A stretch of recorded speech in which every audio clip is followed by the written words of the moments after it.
evening, ladies and gentlemen, and welcome to Shawnee Mission District Stadium South location. Tonight's game features the Shawnee Mission Raiders against your very own Vikings of Shawnee Mission. Fans, just a reminder that tonight's game will be played in accordance with the Kansas State High School Activities Association. We ask that everyone in attendance remember that the game is played on the field and that we should support the teams in a respectful manner. Please refrain from taunting or using verbal attacks against players or officials. We'd also ask fans to keep in mind that smoking and all tobacco products are prohibited inside the stadium and on school grounds.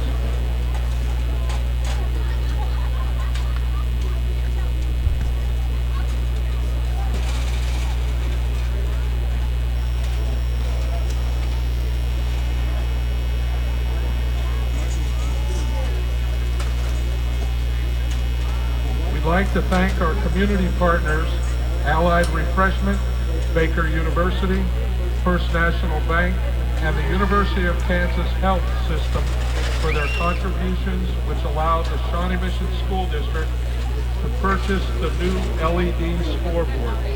We hope the board brings the best game experience to our students and guests.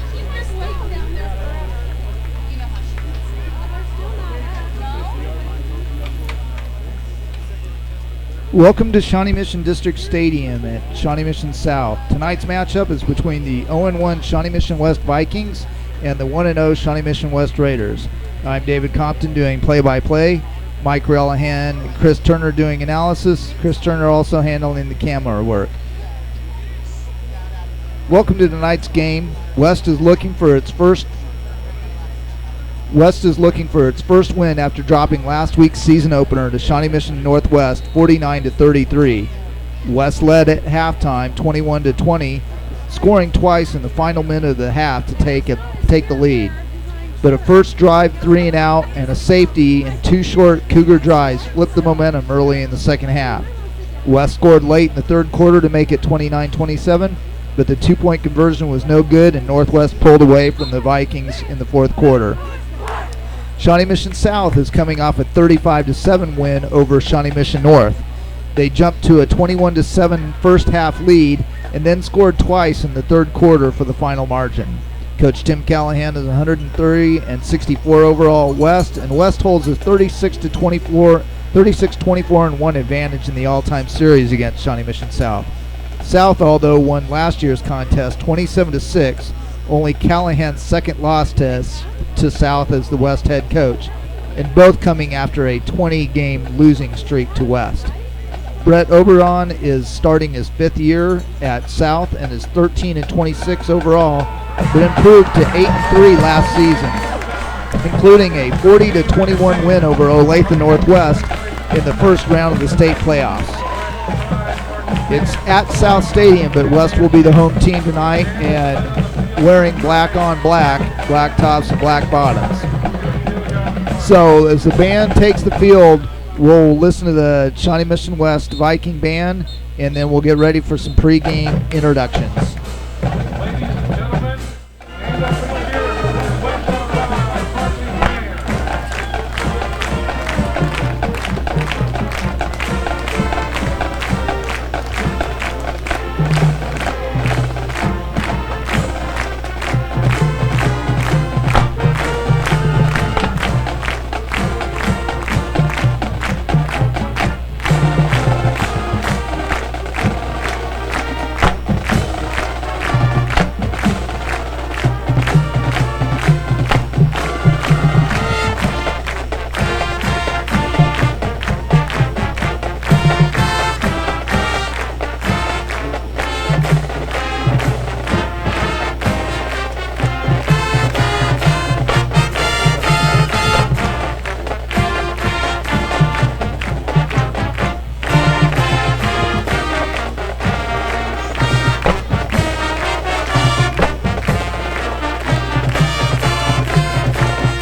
Ladies and gentlemen, Tonight's colors are being presented by NJROTC Color Guard members. Cadet Petty Officer First Class Anthony Mays. Cadet Petty Officer Second Class Jordan Thurber. Cadet Lieutenant Junior Grade Taylor Thurber. And Cadet Seaman Apprentice Parker Richmond. The group is commanded by Cadet Chief Petty Officer Cody Marlowe. We ask all spectators to stand, remove your hats, and sing along as our West Pride Marching Band plays our national anthem, followed by the West High School alma mater.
And the national anthem from the Shawnee Mission West Pride Marching Band. We'll get into the alma mater, but we're gonna open up and start doing some pregame here and welcome in Chris and Mike. And Mike, welcome back this year. Good to be back. The first time for the year. Maiden voyage. And so last week, a 49-33 loss. There were some good things on offense. I think they probably scored more points than they had since about 3 years ago. But one of those things, they really just couldn't get off the field. They got a couple turnovers, but that was about it. Doing that. So, and you look at the stats here for the game or comparison. You only got one game under your belt. Everything sort of says total, it goes in Shawnee Mission South's favor. Most of the offense stats are actually fairly close, though. It's funny. If you look at these two teams based on the stats of the first game, really mirror images of themselves, Dave. There's really not a big difference. There's only a couple stats that really stand out to me. If you look at total offense, they're within 50 yards of each other. You look at passing offense, you're within 20 yards of each other. You look at rushing offense, again, you're within about 20 yards of each other. Both teams scoring over 30 points, which is positive. The glaring difference between the two teams is West giving up 49 points and South only giving up 7. So, and you hit the nail on the head yesterday. When a team scores 33 points, you'd like to think you're going to be on the top end of the score. And unfortunately, West couldn't get the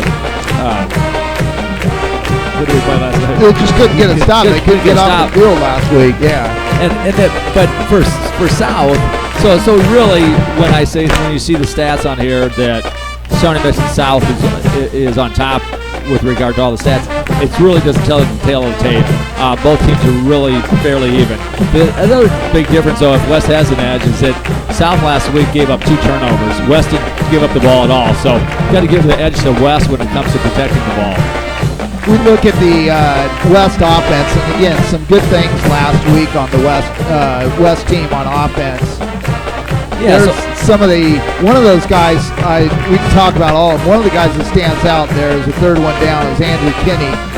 He wasn't expected to start at tailback last week. It was supposed to be, it was going to be Trayvon Gilliard, who ended up playing the whole game on defense, played a couple of times on offense. But I thought Andrew Kinney actually had a really, not a great average, almost 4 yards a carry, but had a pretty nice game. Yeah, I think, like you said, I don't think anybody expected Kidney to get that many carries. I can't remember exactly what he had. I think he had close to 20 carries last week. The nice thing is here's a kid that had a little bit of experience coming in last year as a sophomore. He's a junior, so really his first big start, and I think he came through, did really well. I thought he was shifty. I thought he found the holes, and I thought he did a really good job running the ball. Yeah, and then I thought CJ threw the ball well last week. Is probably the most accurate we've seen him. He's going into his senior year. That's probably of the 2 years before, that's probably the most accurate we've seen him there.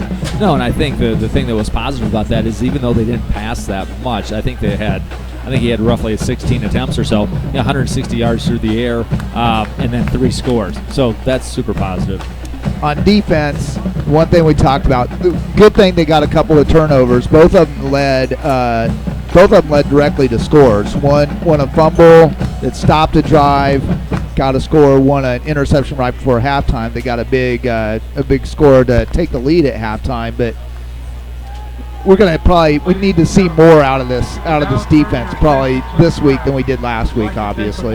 Yeah, and it's kind of deceiving. You look at all the tackles and you're going, oh, hey, we did a good job and these guys led the team in tackles. But the bad thing is there was a lot of tackles, which means the other team was on the field and ran a lot of offensive plays. I think the thing that stands out, though, is, again, I think you have a real athletic West team. We don't have a really big team.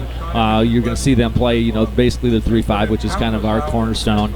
But you've got some really active guys at linebacker. So you've got Trayvon Gilliard who comes back. He's one of those leaders on defense. Also at linebacker, you've got Luke Jones who kind of plugs up the middle. Has done a really good job. I was kind of impressed with Gage Jones, number 4, playing the defensive end.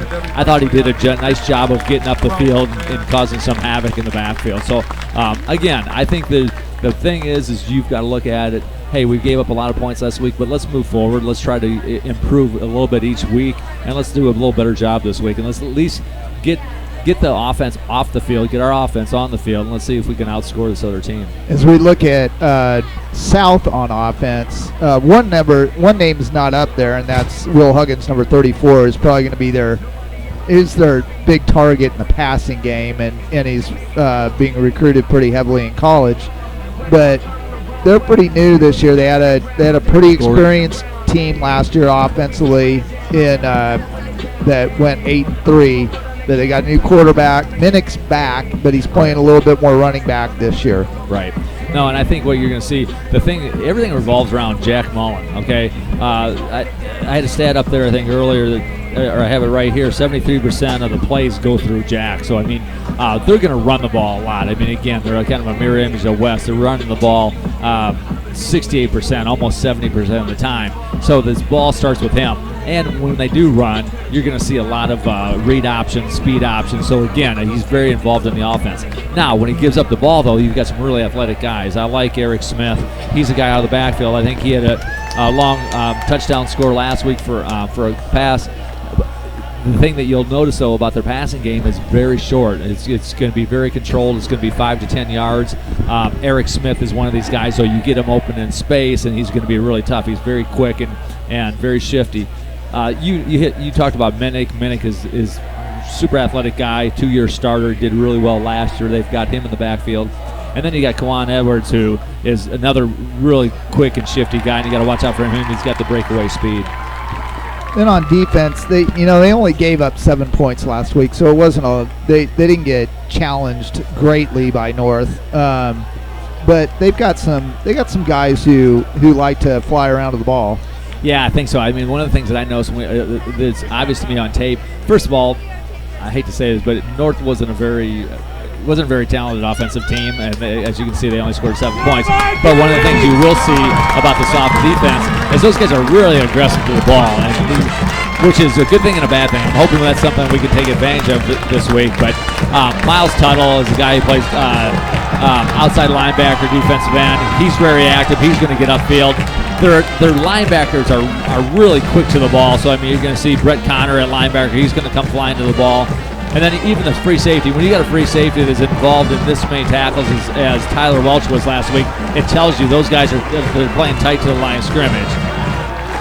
And as we look at, like we said, West did some good things last week, especially on offense.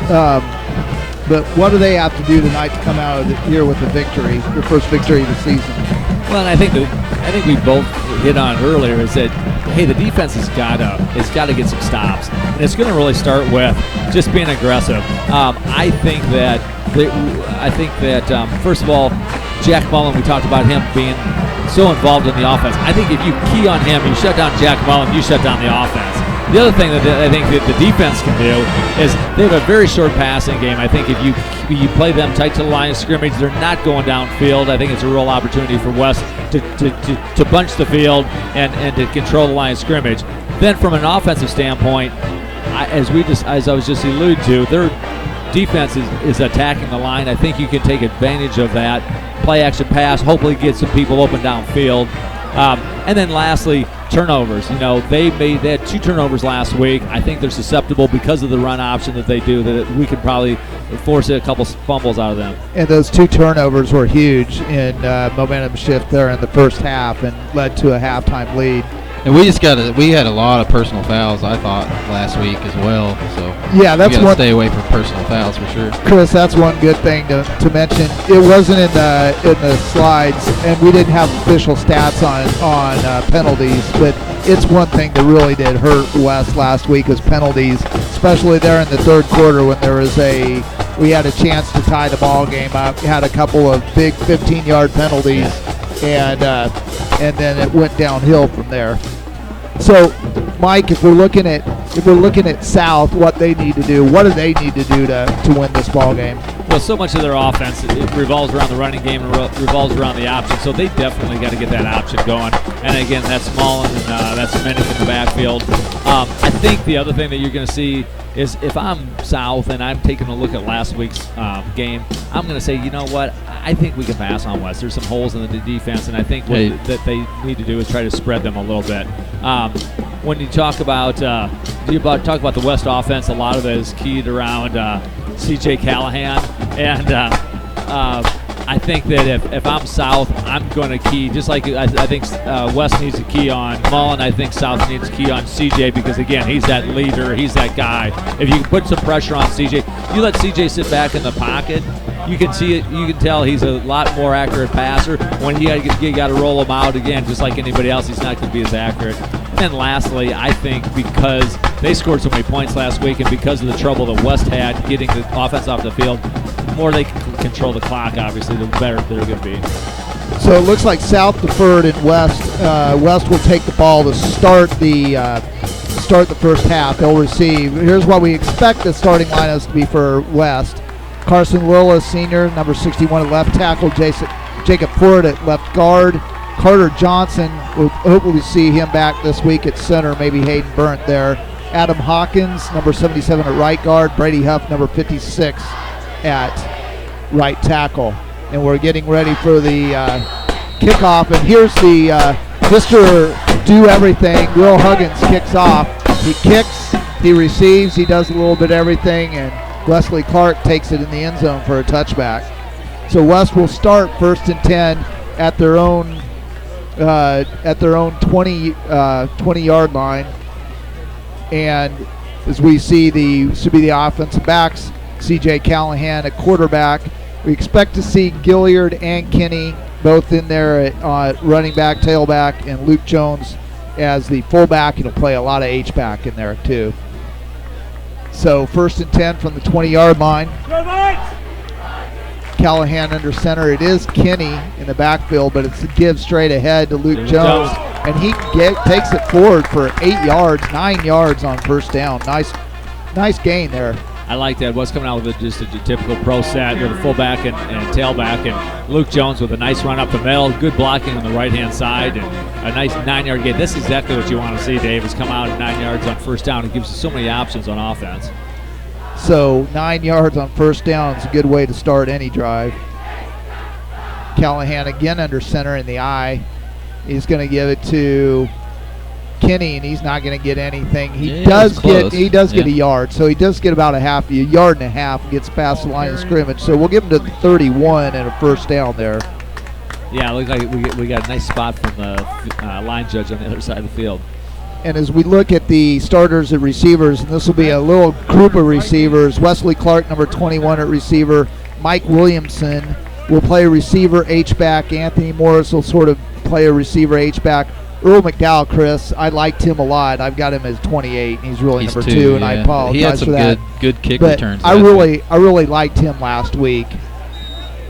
Okay, there he had Trayvon Gilliard with his first carry, and I like that coming up, changing the formation, this time going out of the spread, but obviously nothing on that play. And we'll see Gage Jones at tight end. And one thing we're going to do here, we're going to switch to a little picture-in-picture here and hopefully get the scoreboard in here at the same time. I'm going to see if I mixed it up or not. Callahan in the shotgun with backs to his side, and there's the throw out to McDowell.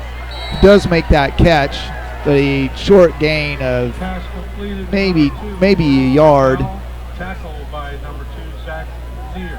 Yeah, and Zach Neer, you got to give him credit, was out there real tight and was able to bring him down right after the catch. I think that's, one of the things that we see with their defense. They're going to play a lot of cover 2, which is going to leave those cornerbacks on an island, so it'd be kind of nice to kind of test those guys tonight. So a big third down play here, 3rd and a long 8. Callahan again in the shotgun with flanked on both sides. That gives straight ahead, or the little read option, and that's a nice play by Will Huggins. That's why he's getting recruited. He took him down from the backside where it looked like Trayvon may have some running room there. Yeah, initially it looked like there was a lot of space out front, and Trayvon surveying everything in front of him. What he didn't survey was what was behind him. Yeah, 6'7". So it was a gain of 2 on the play, 3 on the play up to the 35-yard line. But that will bring in a Reuben Anderson for a punt attempt right here. Number 4, Kawan Edwards back for the punt. There's the snap and the punt. Pretty good punt. It's going to be high and fair caught attempt at the 30-yard line. And that's where South will start there. So, guys, not really nice first play. Get 9 yards there, but not a good way to finish off that drive with only getting about 5 more yards in punting. It was interesting. They went from the kind of typical pro set out of the first 2 plays, and then they went back to the shotgun. And they usually like to think the shotgun, you got a little bit more room to operate. All it did is seem to draw the South defense in. So as we talked about it, here is number 5, Jack Mullen at quarterback. Brings him in, he's going to keep it, and there's one of those 73% of the times he's just going to keep the ball. Well, read option, nice tackle by Luke Jones. I like that. He crashed down real quick and nice stop. A stop for a 2-yard gain. Looks like South's going to go a little hurry up here, Dave. So Luke Jones makes a really nice tackle.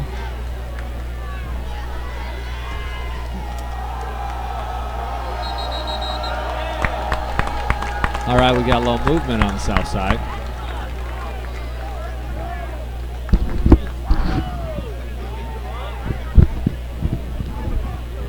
So a movement on the south sideline, or on the south line, and that's going to bring him back 5 yards. Again, Mullen in the shotgun, a little pistol set.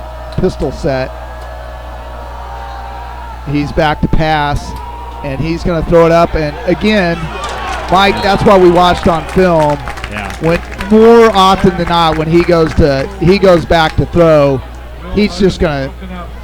I may be a little not quite generous enough, but is sort of throwing it up to Will Huggins. Well, it's funny. I said earlier we could play these guys tight because they don't throw that far downfield. This time they did, but again, when you got a guy 6'7", it's kind of you throw the ball downfield and do kind of a jump ball. Luckily, Wesley Clark went up and high pointed the ball and was able to. They got to get some pressure on the quarterback. We didn't get any pressure on the quarterback last week either. So 3rd and 13 here, and he's going to run to the right side. nice job there. Almost got ran by, but a nice job there. Tackles by Jacob Porritt. Ben Moore. And so that'll bring up a 4th and 10 from the 30-yard line, and this ends up in a punt. That's a nice little defensive series. We talked about last week about not being able to get Northwest off the field, and it's nice to go 3 and out here on this first drive. Absolutely. Wesley Clark back deep to receive this punt from Mr. Do-It-All, Will Huggins again. He'll kick, he'll punt, he'll go out for, he plays tight end, he plays split end, he plays defense too. So there's a punt. Not really pretty, but. No. And that should be a interference. penalty. There you go. That should be a penalty. It should be a 15-yard penalty. So no gain on the return, as Wesley Clark was hit there at the 37-yard line, but we will get a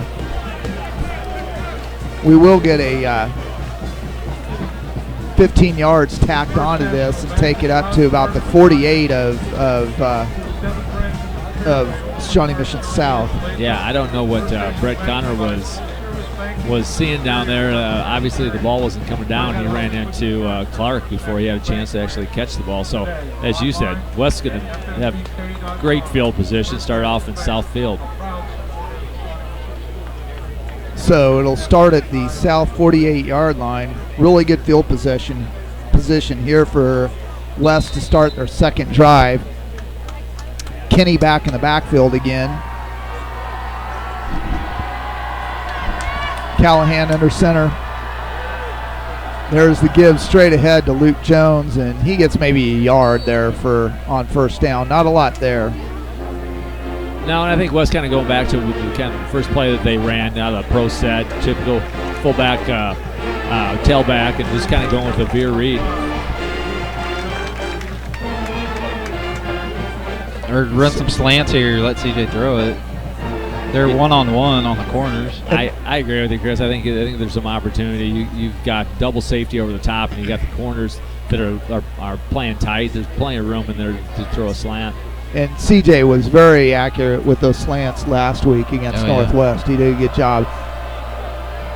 Callahan's going to give to Kenny straight ahead.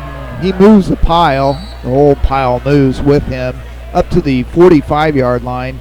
Not a lot of room there either. And you know, Mike, one thing I'm noticing here, they went from the I in the first to a sort of a pro set, but it's a very, very tight pro set. Yeah, and I think what they're trying to do is take advantage of the quick hitters off the line of scrimmage. Now, you've got South kind of playing more of a 3-forward type defense, and so you'd think you'd have that kind of off-tackle play, but we just haven't been able to. They do a really good job with their linebackers kind of crashing the holes. So back in the I now, Callahan under center again. He's going back to throw. He's looking for Wesley Clark, who's got that ball, and he's got it to 10, 5, touchdown! Touchdown, Shawnee Mission West. Wesley Clark beats number 2. Yeah, nice job by CJ on that one, Dave. He actually had some pressure coming from the outside. He stepped up in the pocket, let Clark clear on the outside, and threw a beautiful ball. So Wesley Clark from CJ Callahan beating Zach Nair down the far sideline, and it's 6 points. Now, it's kind of what we talked about, right? Those cornerbacks are going to be on an island. They had no safety help on that. Clark just ran by the cornerback. 5:30 left. The extra point is up, and it's good. Hey. And Shawnee Mission West takes a 7-0 lead. Guys, after Chris, it wasn't the slant you wanted, but still a really nice ball from CJ to Wesley Clark down the sideline. Yeah, I think CJ did Wesley did like a little stop and go, and I think CJ was supposed to pump fake, but there was pressure on him. He just kind of stepped up and didn't pump fake it, but that kid bit on it anyway a little bit and ran right by him. Yeah, give the line some credit on that one. It needed a little time to develop, and CJ had to step up in the pocket. He had a little pressure from the outside, but was able to step up in the pocket and then deliver a really nice ball. Mike, a really nice way to start after going 3 and out on your first drive. You get the stop, 3 and out on their drive. You get great field position after the penalty, and you make them pay for it. Well, and I like that too. You know, your tendency as a team is you're running the ball almost 70% of the time. South is going to try to say, hey, what, we're going to make you throw over the top, and guess what? We did. So West with the kickoff here with 5:30 left to go in the first quarter. Beat Michael Cooper with the who will be kicking off. It's a short kickoff taken at the 15-yard line up to the 20. Nice return. Ball! That's a ball, and it looks like it came out, and West has it. West is on that ball. A fumble there at the end by Shawnee Mission South, and West jumps on that ball. I think Anthony Morris is the one that hit him. Yeah, I'll tell you what, we talked about this earlier with just the turnovers in the first game. It was 2 turnovers, and those turnovers came on offense. You didn't expect to see something on special teams. And you had South looked like they were going to get some pretty good field position. They had a good return past the 30-yard line, and they coughed the ball up. So let's see West take advantage of this, and I tell you what, you could really change the momentum of the game here. Absolutely. And it'll be interesting to see if they go for the throat on this first play, which so often happens after a turnover. And he's going to throw a little out to Anthony Morris, who is trying to get ahead. He gets to the 30. So he gets about 3 yards up to the 30-yard line. They did go to the air, but they didn't go for it all. I think what they were trying to do is I think they were trying to send the outside receiver downfield, give the illusion they were going over the top, and then try to bring Morris underneath, which typically would have worked, but their safety, number 22, Trey Smith, came up and really did a nice tackle. So that'll bring up a 2nd and 7 with 4:45 left to go here in the first quarter. On the West has the ball at the South 30-yard line. Callahan gives straight back to Kenny, and I tell you what, they're going to have to control Will Huggins from the backside because he came around there fast and made a nice play. Yeah, both those ends. You got Will Huggins on one side, and on the other side, you got number 30, Miles Tuttle. Those guys are super active. Tuttle was in the backfield as well, Dave. So you're right. You got to do something at least to slow those guys down from not only are they getting upfield quick, but they're crashing inside so fast. It looks like they let, especially when it's a backside, when Huggins is on the backside, they let it turn him loose and let him just try to go make plays. Callahan, there's the give to Trayvon Gilliard. He's going to reverse all his field and just couldn't get away. He tried to get away and just couldn't get away from number 30. Yeah, and that's right what we were there. just talking about, Miles Tuttle. On the one end. So, and the other thing, I mean, to your point, so they did let losing my train of thought here, Dave. I'm sorry. This is what happens when you take a week off. 38. They let Will Huggins come in off the backside, and he's normally defensive end. You can outrun him with a play to the right, but Huggins is so quick. He makes up ground so quickly that he's going to catch up on the backside. And it's what made Trayvon loop instead of going straight back to reverse field. He had to really loop, and he's trying to get. They're going to have to kill that down at the 25-yard line. So a 13-yard punt. He's trying to get it, and he kicks it up. Yeah, and that's too bad. We had real opportunity to really change the momentum there and give South credit by shutting it down. And not only did they shut it down, but they're still going to come out with pretty decent field position starting on their own 25. It's almost as if that drive never happened. That fumble never happened, really. It's like they took over at the 25-yard line. I think we need to mix in some throws. Yeah, that was just a non-factor, that drive. So Mullen in the shotgun. Action. And they like to run this action. Yeah. That was the give straight ahead. They love to run that slot back and loop around and have him as your pitch back, as your pitch guy back there. But they give straight ahead. Brady Huff made the tackle on that one. Yeah, and if they're not using him as a pitch man, then they're putting him out front and using him as a lead through the hole. So that was Edwards with that carry. No gain there on the play. So it'll be 2nd and 10, 2:23 left to go here in the first quarter. A lot of motion. They have their slot guy come in motion a lot. And again, sometimes using jet sweep, sometimes as a loop and a pitch man, and that gets him right there and bites him for 5 yards. Right. And right now, it's a tale of South shooting themselves in the foot. If it's not a turnover, then it's a penalty that's pushing it back.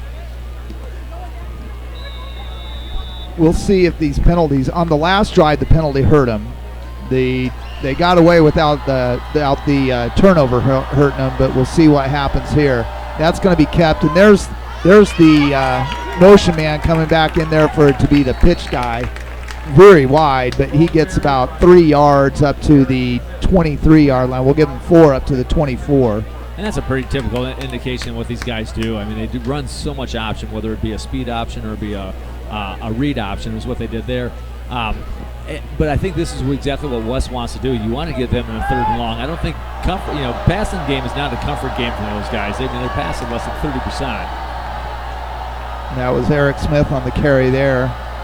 Mullins back to pass, and he's looking for Huggins. He had Huggins open, but a good pass rush, and it's going to take him down. No plays. I just didn't want anybody swung out of bounds and get 15. Yeah. That was the pass rush that stopped that, because Huggins was down. He was running a little bit of a fly to a flag route over up the far sideline. He was open. Yeah, Hayden Burt came in off the weak side and gave Mullen all kinds of trouble, and then give Trayvon some credit for coming up and finishing the play. Well, now this is almost exactly what happened 2 minutes ago when you had Clark back receiving the punt almost in the exact same position. Yeah, we just sort of the low snap and a much better kick by Huggins this time, returnable by Wesley Clark. He's going to come up and get about a 5-yard return up to the 42-yard line.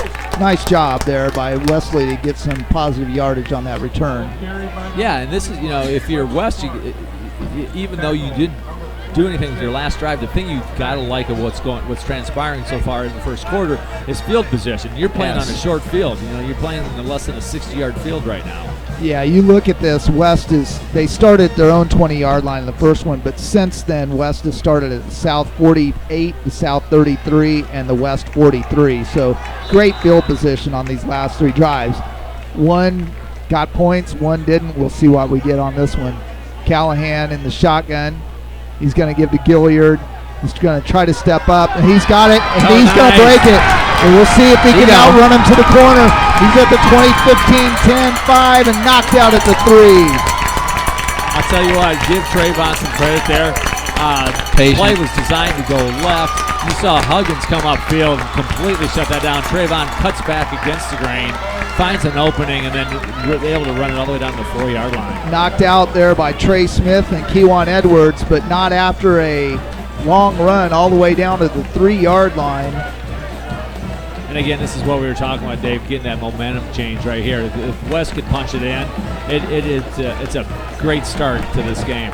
54 yards there for Trayvon Gilliard on that run. And we got a little shotgun power eye here, pistol. And there's the give right up the gut for Anthony Kinney. He's going to take it down to about the 2-yard line, so a gain of 1.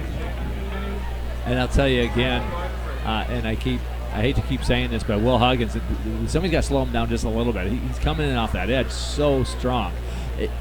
What I found sometimes to neutralize that is just to run right at him.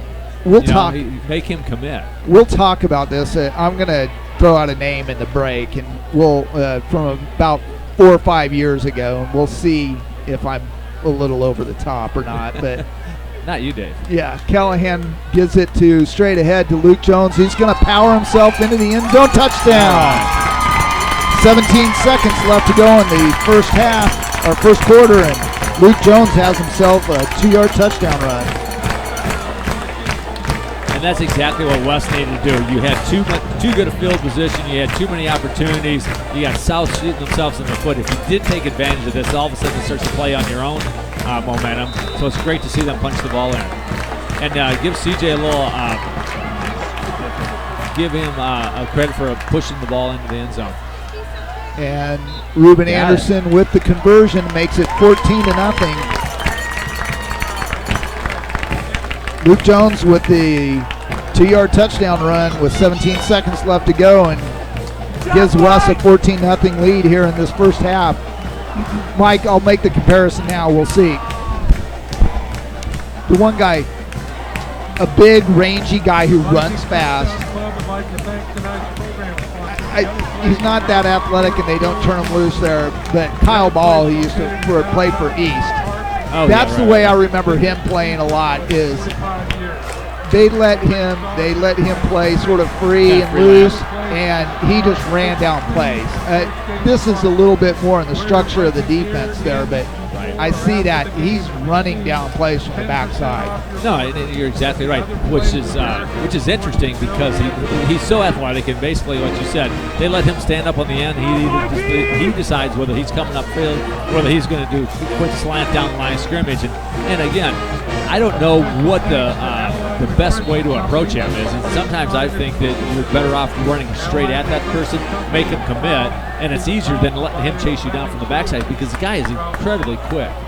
One thing we know, the backs can't dawdle when they try to hit their holes because they're gonna get something from the backside if they wait around too long. You know, but and Gilliard on that run play of his, again, taking advantage of that South defense over pursuing, being so aggressive, attacking the point of or hitting the point of attack, and then him cutting back against the grain to kind of exposing the backside. Nobody's staying home. Michael Cooper with the kick, and sorry, I was looking down when they. I don't see a flag. They blew the so whistle there. I just think they weren't. Maybe the ball just wasn't ready. The ball for alive, yeah.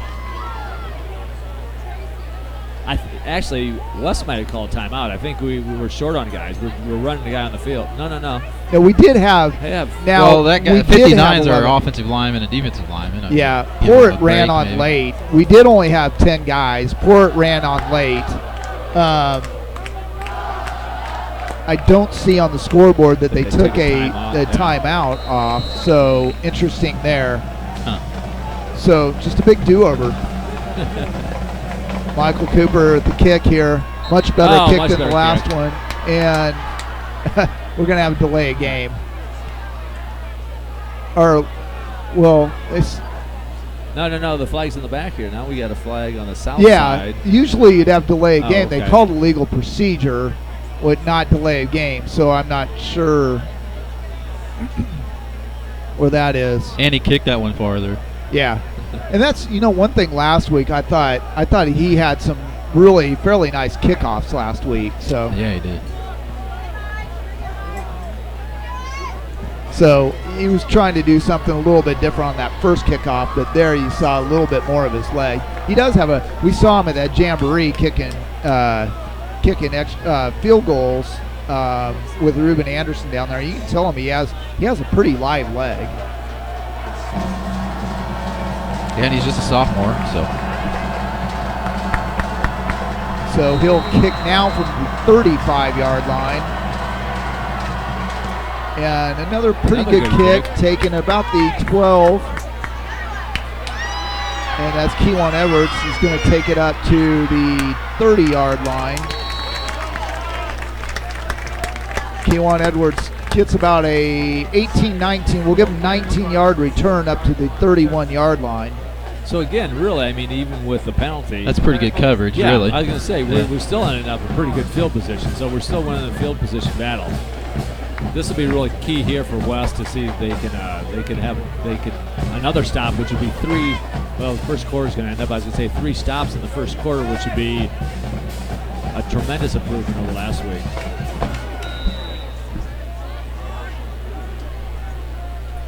So Mullen again in the shotgun, which he will be the whole time. There's that swing man. He's going to get the pitch, and we just got a tackle. And that's a good job of wrapping that up.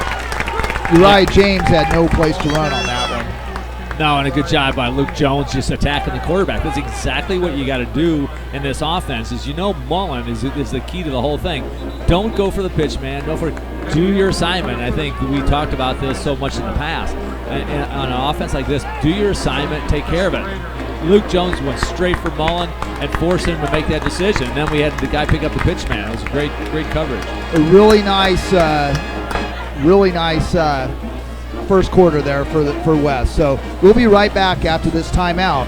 At the end of the first quarter, it's Shawnee Mission West 14, Shawnee Mission South 0.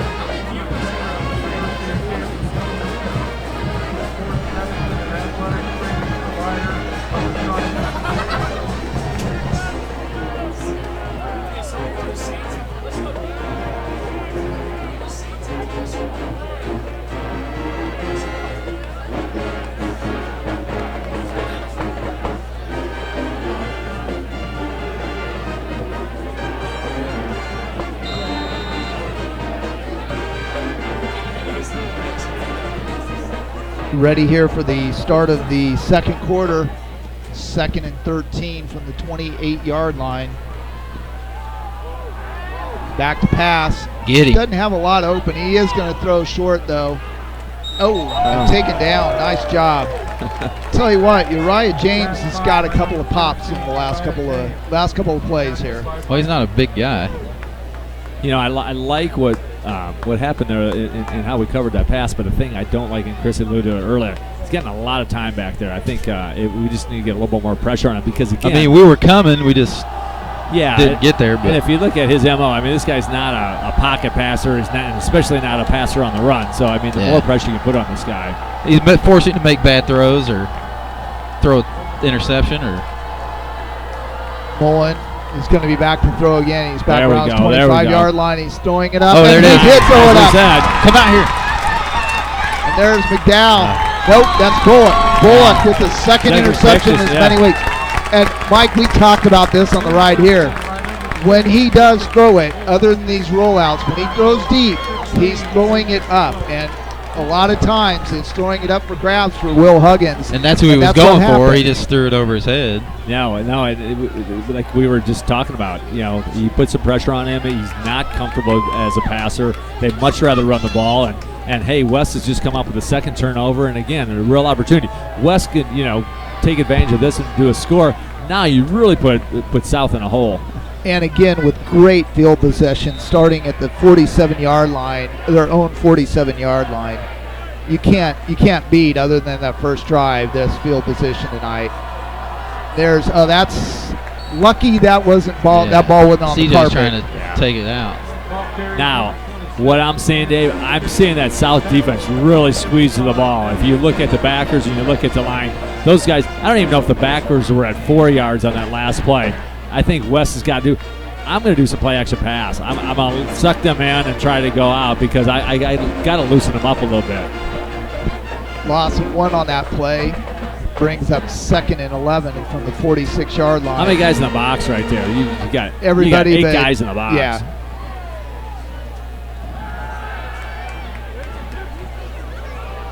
That's a really nice throw. Oh, I think they gave him the catch. They gave him the catch. Wow.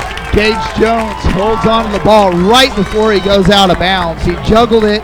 Wasn't sure he was going to get the catch, but they gave it to him at the South 36-yard line. Yeah, I'll tell you what. CJ did a nice job of letting Gage clear and then threw a nice ball. Gage kind of bobbling it on the way out, but no instant replay in high school football. 18 yards on that. Bring up first down at the South 36-yard line. Callahan in the eye. He's going to pitch it back to Kenny. Kenny's trying to take it wide. Go. He's Good got lead it to block. the right. Nice job. He gets 8 on first down. Kinney.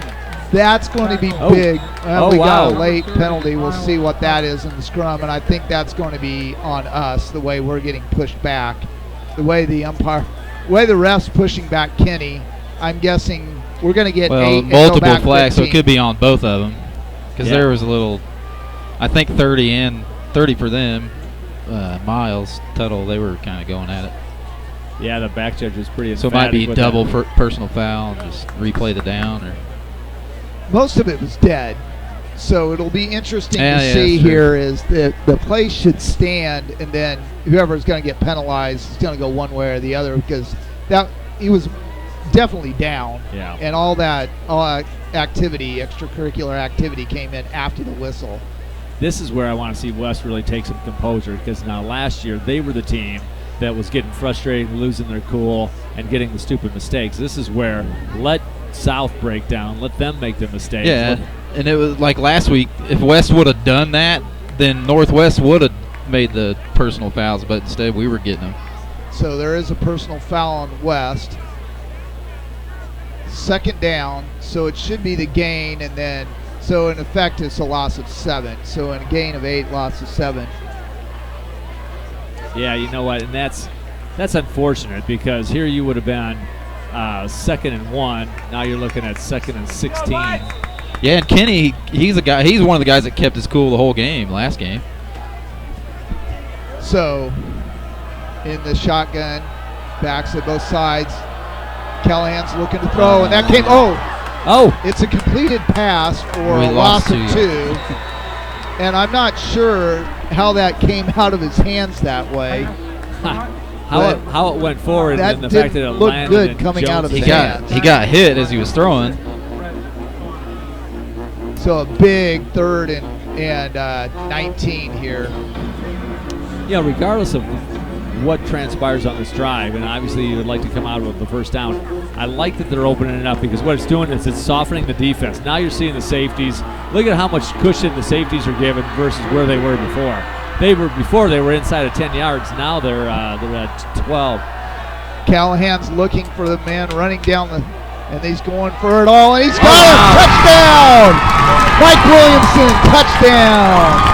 45 yards on that throw, and wow, he came a long way to run that post. And CJ just kept looking. Hey. He was looking at Wesley most of the time, and then he just. Hey, we talked about, when CJ's got time to sit in the pocket, he's comfortable throwing.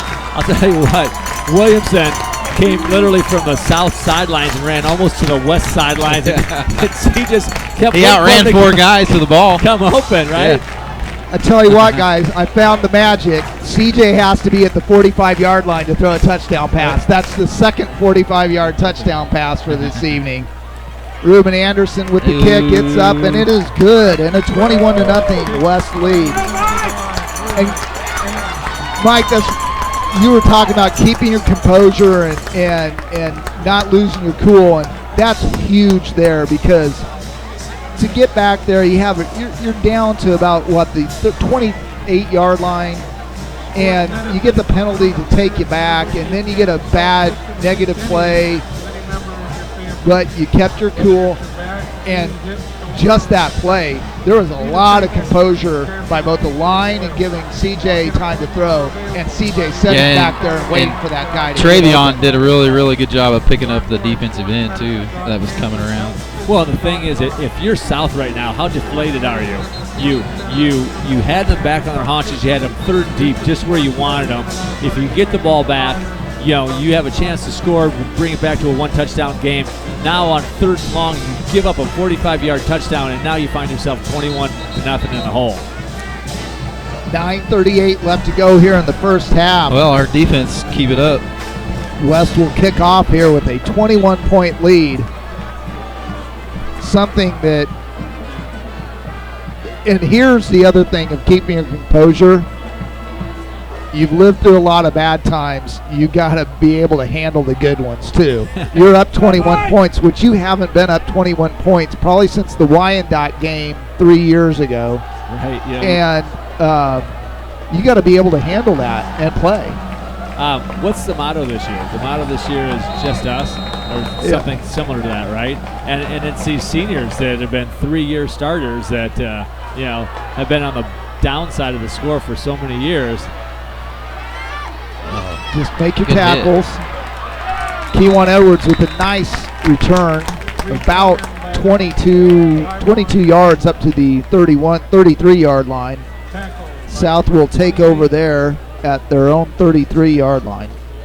Yeah, now it'd be really interesting if you're South coming out and seeing what they're doing. I think, so much of their offense has been that read option that was so successful for them last week.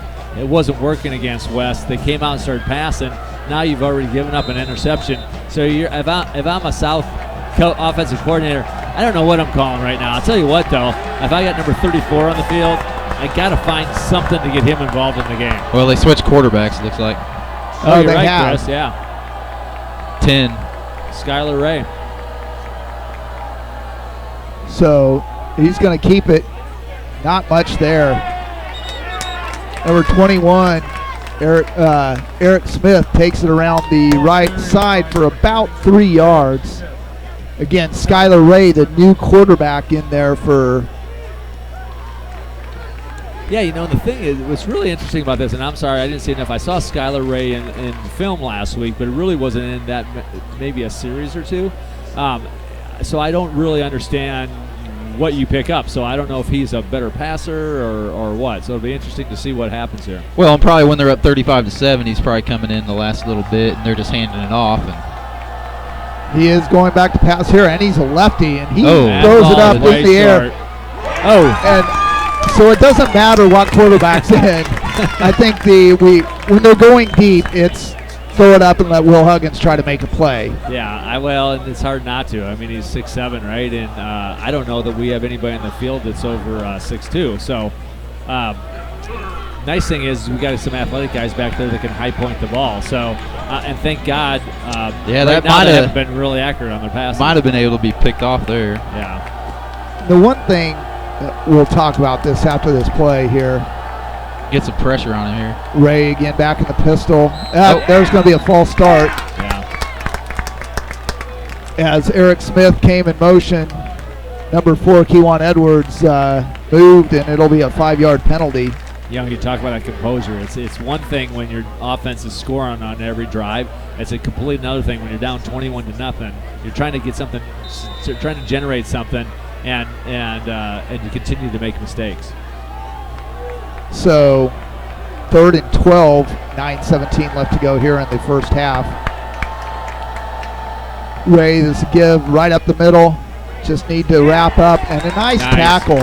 You know what, guys? That's a really nice tackle by number 4, Gage Jones, right there, and Jaden Blewett came back up and made that first initial contact. They're going to have to punt it. And that's nice team tackling. You get a couple of guys to the point of attack and get a force of 3 and out here. No, exactly. And again, you're South over there. You scored. I forget how many points they scored last week. 35 points. You're scratching your head right now, going, "Hey, nothing's working." Will Huggins back to punt. Oh, he gets his foot into that. It's off to the side. It's going to take a good West bounce back to the 36-yard line. So West is going to get the ball at the 36-yard line. Tell you what, West taking over at the South 36. Not the best field position they've had tonight because they've enjoyed great field position, but yeah, you can't. That's great. 36, yeah, you take it there, and they really have the opportunity to really step on their throat early. We're sitting here talking 8:30 left to go, and if you can keep this going, you've got to be able to handle success. I think I'd go up top first play. The other thing that's happening is I keep watching. I don't think Will Huggins comes off the field. The more he's playing on defense, the more, unless he's a finely conditioned athlete, he's going to be getting tired. Not a lot there. Probably a loss of 1 on the play, and that will be. He's running a lot, and hopefully that'll slow him down from that backside. Yeah, I mean his body language told me on that last play, even though he stepped up, caused the play to come inside. I can just tell by his body movement he's slowing down a little bit. So again, maybe this is the time to go right at him. They ran right at him and tried to get inside him that time, but we'll see if they continue to attack him here. in the I formation. Kinney is the tailback. There's the pitch. They're trying to get outside. He does, cuts it up field. Oh, and he stays in bounds all the way up to the 42-yard line.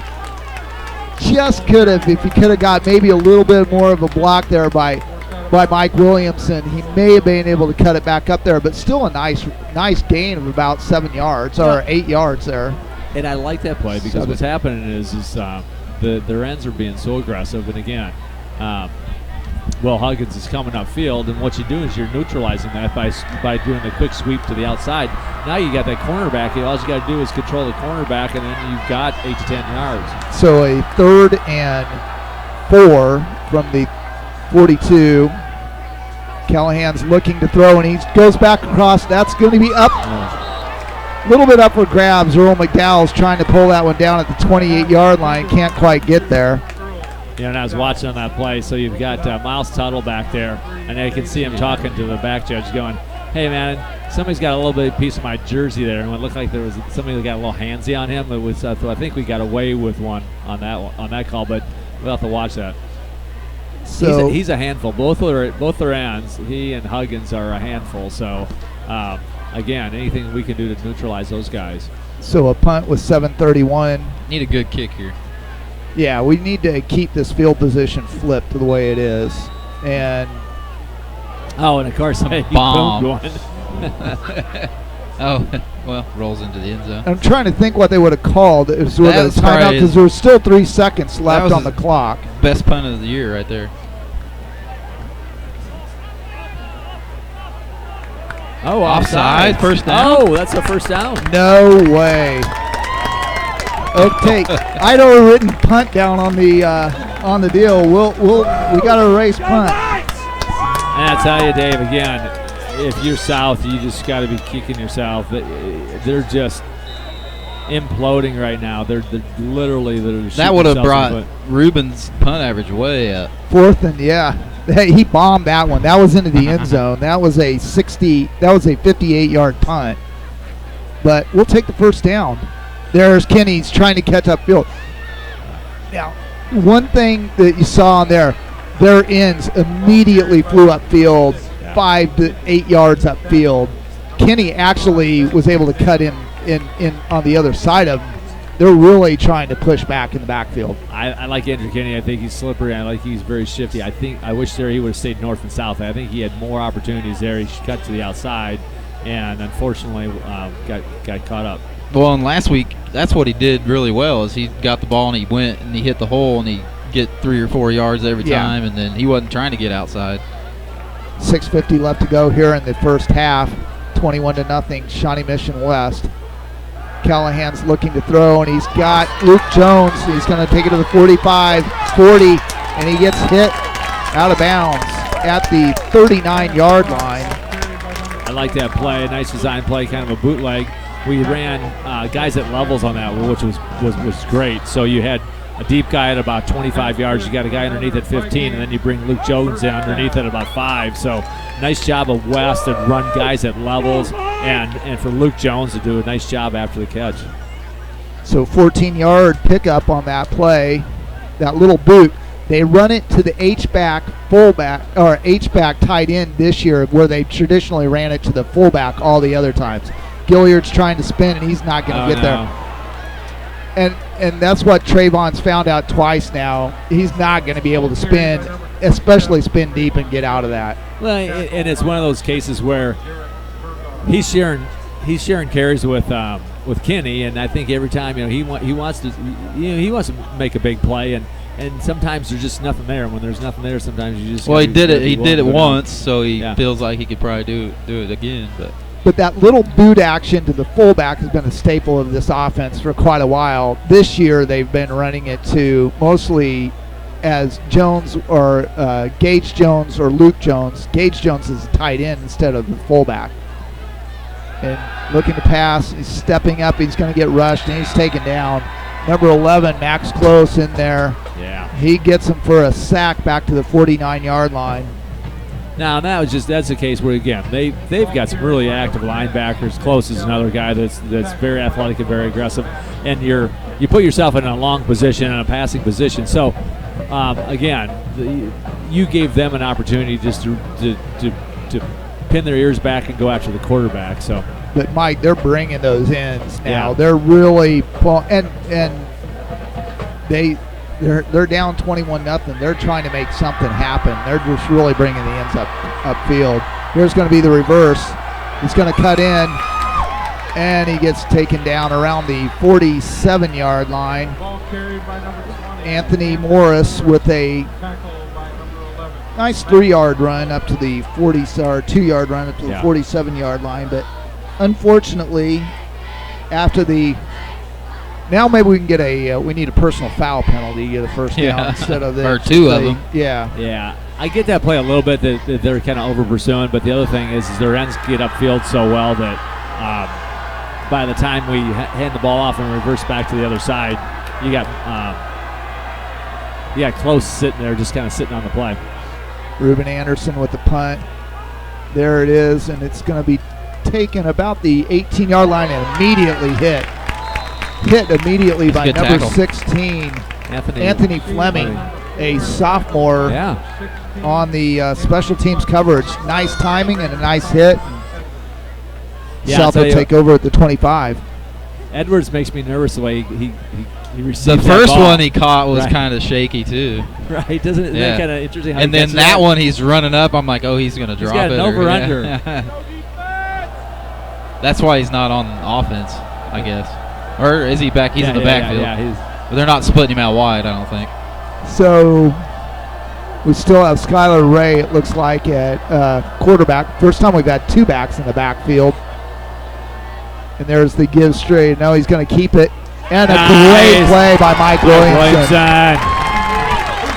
Mike Williamson tackles runner all the way back to the 22-yard line. A loss of 3. I'll tell you what, you got to give some credit to the West defense. These guys are playing great assignment defense, lining up on the quarterback and lining up on the pitch man, and I'll tell you what, just blew that play up. Loss of 3 on the play. Be second and 13. South has receivers, 2 both sides. They're back to throw. Lefty back in the pocket. He's getting rushed. He's going to try to throw, and a nice ball, but it's incomplete. I think we're going to get a hold back here. Yeah. On number 77. So this is going to be an interesting play, whether you take third and 13 or you take looks like he tackled second at about 23.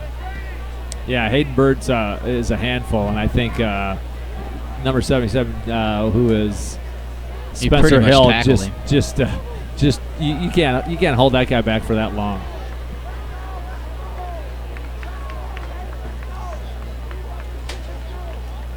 So we'll see the call. Here it is. Personal foul. Personal foul. Both ways. It's going to offset. Oh, okay. So, hey, we declined the penalty. It's still 3rd and 13. Right. So we didn't have to make a decision. You had offsetting penalties. Get third the pressure 13. on him, boys. Get the ball back here, score again. No, and it's what we were talking about earlier. You get these guys in 3rd and long. That's not their comfort zone. They're way outside their comfort zone. They don't want to pass the ball. They want to run the ball. Start the play clock. You know, the one person I don't see on the field right now is Will Huggins. Yeah, no. He's been playing too much defense. So there's the rollout. Man, nice Luke. job by Luke Jones. Good job. Was he not passing? I don't know. I was No, thinking the same thing, he was Chris. about he was right hugging the line of scrimmage. I think he was right about the Man, 21, that was 22. close, if not. I think that back judge was taking a look at it. He come running up real quick because I was the same way. I was It with looked you, like it, Chris. but- Yeah, I thought the same thing. I thought he was pretty far past.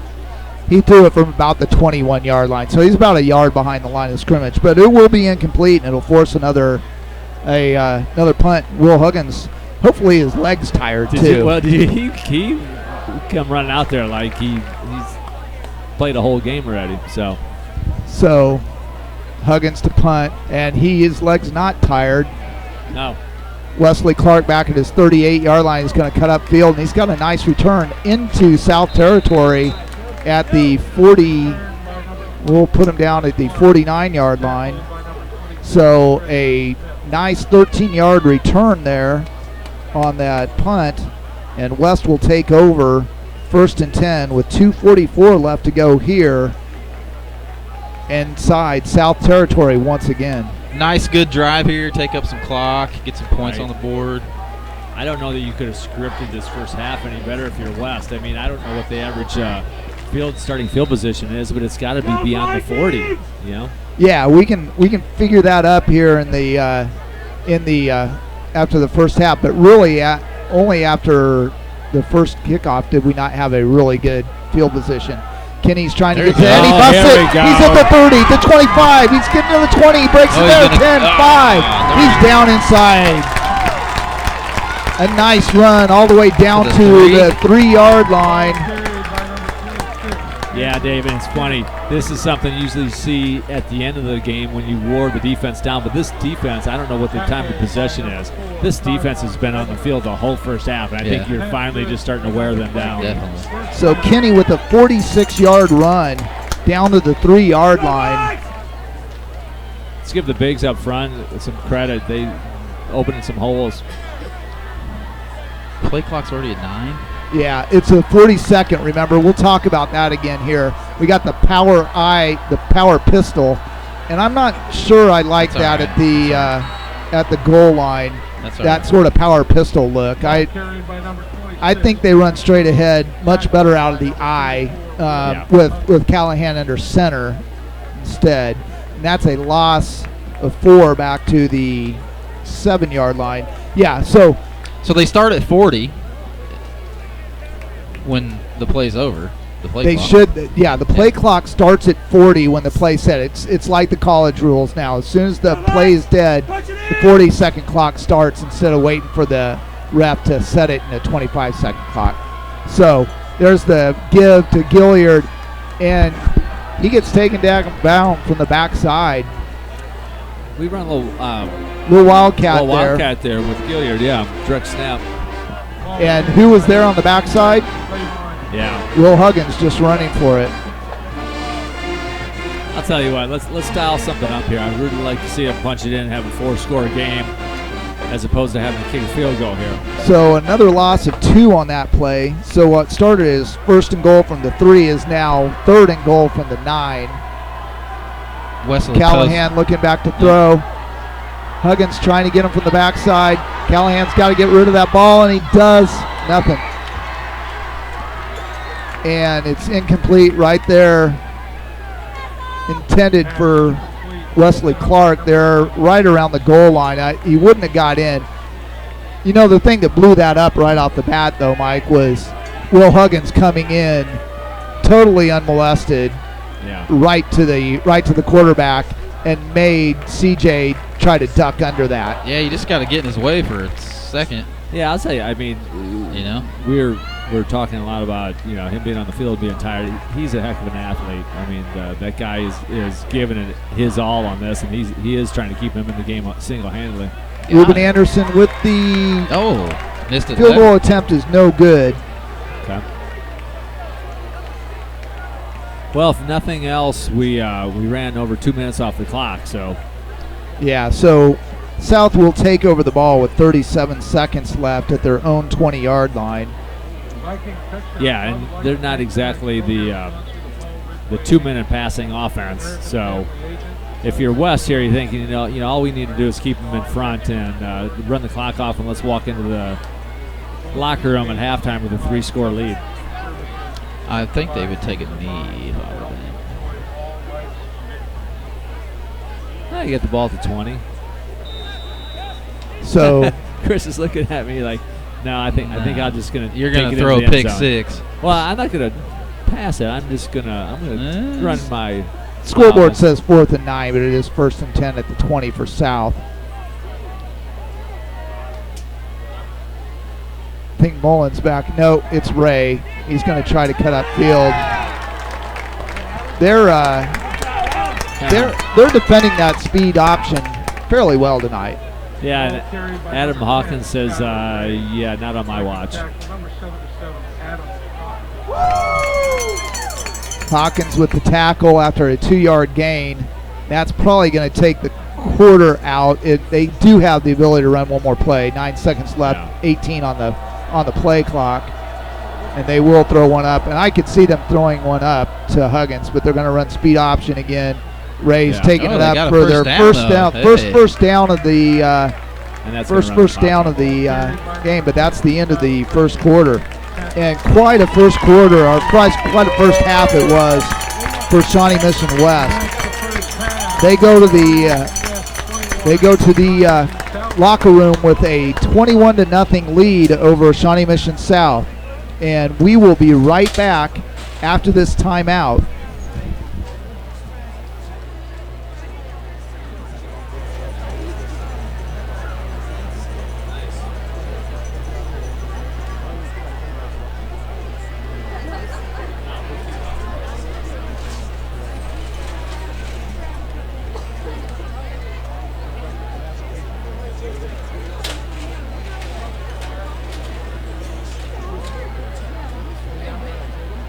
In ancient Egyptian mythology, the symbolism of the majestic phoenix bird, which is most often connected with the sun, dies and is reborn across cultures and throughout time. Ancient legend paints the picture of a magical bird living several hundreds of years before it dies by bursting into flame. It is then reborn from the ashes to start a new long life. The phoenix symbols renewal and resurrection. As the band sets up here for the first half, or the halftime, have some stats here. The junior walker with the stats, and we appreciate Caleb setting in and doing that. 21-0 Vikings, the major stat at the scoreboard. Kinney with 61 yards rushing on 11 attempts. Gilliard with 38 on 6 attempts. Callahan -2 on 1. Luke Jones 12 rushes for 12 yards on 3 rushes and a touchdown. Wesley Clark none. Morris with a 3-yard run. Callahan is 7 completions for 125 yards, 2 TDs and 0 interceptions. Wesley Clark 1 TD on a 45-yard touchdown reception. McDowell 1 catch for 2 yards. Morris 1 catch for 3. Jones, Luke Jones 1 catch for 18.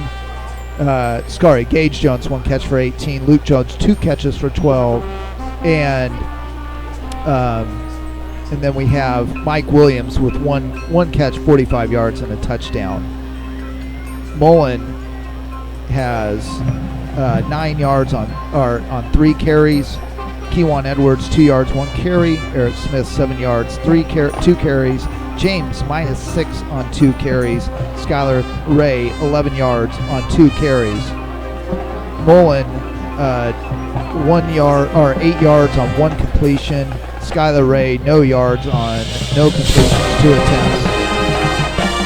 And the only catch of the night, Uriah James, number 14, had 8 yards on the 1 catch. And that's the stats from the first half. And we'll watch the Shawnee Mission West Viking Band.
the Shawnee Mission West Viking Band with their halftime show for this year. Again, 6 minutes left to go here in the halftime, and a 21-0 Shawnee Mission West lead over the Shawnee Mission South Raiders. For the game sponsors tonight, the Viking Touchdown Club would like to thank tonight's program sponsor, Crowder Family Dentistry. Run by a Viking family, Crowder Family Dentistry specializes in beautifying smiles, maintaining your dental health, and helping you improve your appearance. Our experienced, friendly staff takes great pride in keeping your smile beautiful. For your next dental exam, visit Crowder Family Dentistry. Viking Touchdown Club would also like to thank another one of tonight's program sponsors, The Other Place American Sports Grill and Pizzeria. The Other Place, located in downtown Overland Park, has been cooking its signature pizza for over 45 years using homemade sauce and the finest ingredients. The Other Place is our official pre- and post-game sponsor. Wear your Viking gear in before or after the game and receive 10% off your order at the Other Place American Sports Grill and Pizzeria in Overland Park. We'll be right back after this timeout. Tonight, the team will be performing a hip-hop routine. They learned an innovative choreography camp this summer. The team is under the direction of Coach Taylor Smith, Brianna Thomas, and led by... And we are coming actually right back for the routine by the Shawnee Mission West dance team. Viking dance team.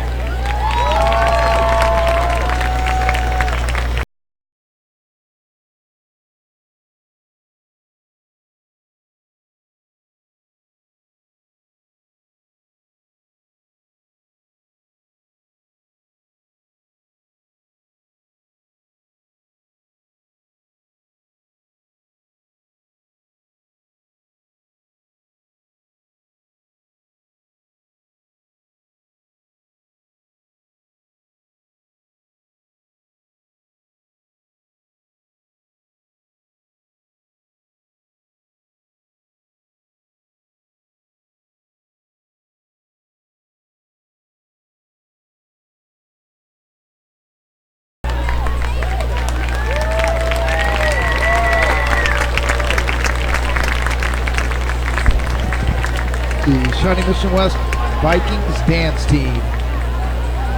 And some more tonight's game sponsors, or program sponsors. VTC would like to thank tonight's program sponsor, the Paul Ridgway Agency, an American family agent. The Paul Ridgway Agency is winner of the American Star Excellence Award in Customer Service. Paul Ridgway Agency provides coverage and services that provide peace of mind to help you enjoy all of life's victories.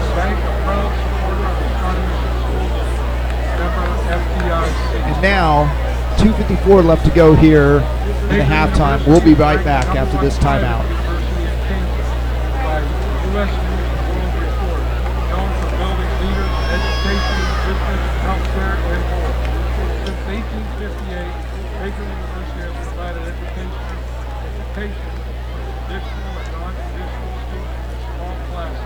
Innovative instruction and rigorous courses. Fortune 500 CEOs, New York Times bestselling author, all proud to be big research. At Banner Auto. Whatever you want to do, wherever you want to go, if you want to get back at it, we've got your back. Or your knee, or your hip, or your shoulder. The Sports Medicine Specialists at the University of Kansas Health System are the official healthcare providers of the Royals, the Chiefs, Kansas Speedway, and Sprint Center. They treat you like a pro and get you back in the game.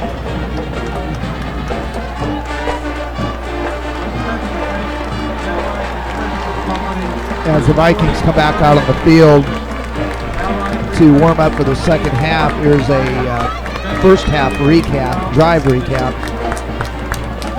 West got the opening kickoff, started their 20-yard line, went 3 and out, punted. Shawnee Mission South then took over with 8:52 left to go in the first quarter on their own 30-yard line, also went 3 and out, punted. And that's where West got the scoring started after that. After a 15-yard penalty gave West really good field position at the south 48-yard line.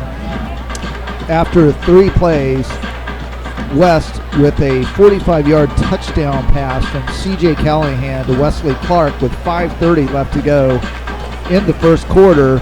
Ruben Anderson extra point made it 7-0, and that was the first score of the game. Southwest had a very good opportunity as they fumbled the ensuing kickoff, and West took over at the South 33, but was unable to do anything with the ball and punted. South again taking over, and has been the case most of the whole first half. Had to punt out on 3 and out. West taking over the ball at their own 43-yard line with 1:12 left in the first quarter. That on first play from scrimmage, Trayvon Gilliard had a 54-yard run to the 3-yard line, and then on third down, Luke Jones scored from 2 yards out on a TD run with 17 seconds left to go in the first quarter to make it 14-0.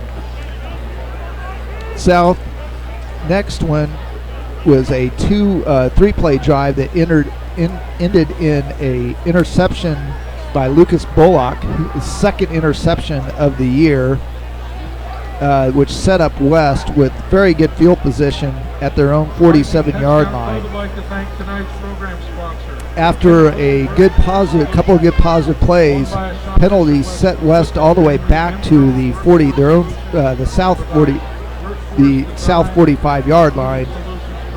But C.J. Callahan then hit Mike Williamson for his second touchdown pass of the night, his second 45-yard touchdown pass of the night, with 9:38 left to make it a 21-0 lead after the Ruben Anderson extra point. From there on out, it was punts until a missed field goal by West with 37 seconds left after a Kenny 46-yard run set them up at 3rd and goal. First and goal of the 3, but they could not convert after missing the field goal there. And that's where it stands, 21-0 at the end of the first half. And as we welcome back Mike Relihan, we're going to welcome in DJ Turner, doing the camera and analysis in the second half. Guys, that was well, if you got to look at it, score-wise tells the story too, but South didn't get their first down until the very last play of the first half. A really dominant performance for West, although they could have probably had more. Yeah, I tell you, I think South, unfortunately, and we saw this coming into the game, it's kind of unidimensional. They love to run the ball. They run the ball over 70% of the time. They like to run, and then when they do run the ball, almost 70% of the time they're running that option, whether it be speed option or whether it be option read option. And West had their number. I mean, I give them credit. The defense obviously did their homework. They're playing assignments, and they shut it down. Yeah, and then on offense, I think West they've had 2 big runs that set up touchdowns. They had Gilliard with the long run that set up a touchdown. They had, I guess Kenny had a run, but we didn't get a score off that. But really, it's been a couple of really long touchdown passes, 45-yard touchdown passes for touchdowns from C.J. Callahan, one to Wesley Clark and one to Mike Williamson. Nice throws on both of those. Yeah, and I think the times when they did have those long passes, what you saw was you get some good blocking by the offense. The line gave him some time, and when CJ can sit back in the pocket, he's going to be an accurate passer. And we're getting ready for the second half kickoff here. Michael Cooper with the kick, taken back inside the 10-yard line. South will take it out. They're trying to come across. They stutter step and get it out to about the 25. They'll take it down to the 27, 28-yard line, and that's where they'll start the second half with their drive. Good kick and good coverage, and tackled again by number 16, Anthony Fleming. The guy's starting to make a name for himself on special teams. So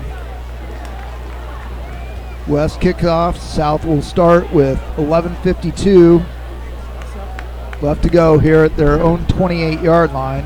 Looks like they're bringing Skylar Ray out at quarterback again, Dave. Skylar Ray, number 10, will be the quarterback again. He came in about midway through that first half, taking over for Jack Mullen, who was just thrown an interception. There's the give to the motion man. That's one thing we didn't see, that jet sweep action. Well, we saw the action in the first half, but we never really saw that handoff to the jet man. Right. And again, if you're South, you went in the locker room at halftime, you had to take a look at what you were doing on offense, what wasn't working. Definitely what was not working was that option. So that jet sweep gives them another dimension, Dave. It just gives West another look that they've got another guy they've got to cover. And 8 yards on that carry, which equals their longest gain of the night. They had another 8-yard gain that ended the first half.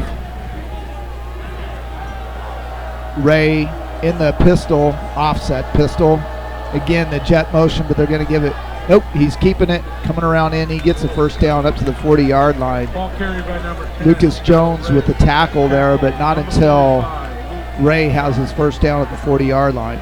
Yeah, it's interesting. They got Will Huggins split out almost to the sidelines, and he just looks like he's running a little gingerly. It makes me wonder, are they decoying him, or you don't see them make a move to try to get the ball to him? I will think they will Just decoy as I him said that.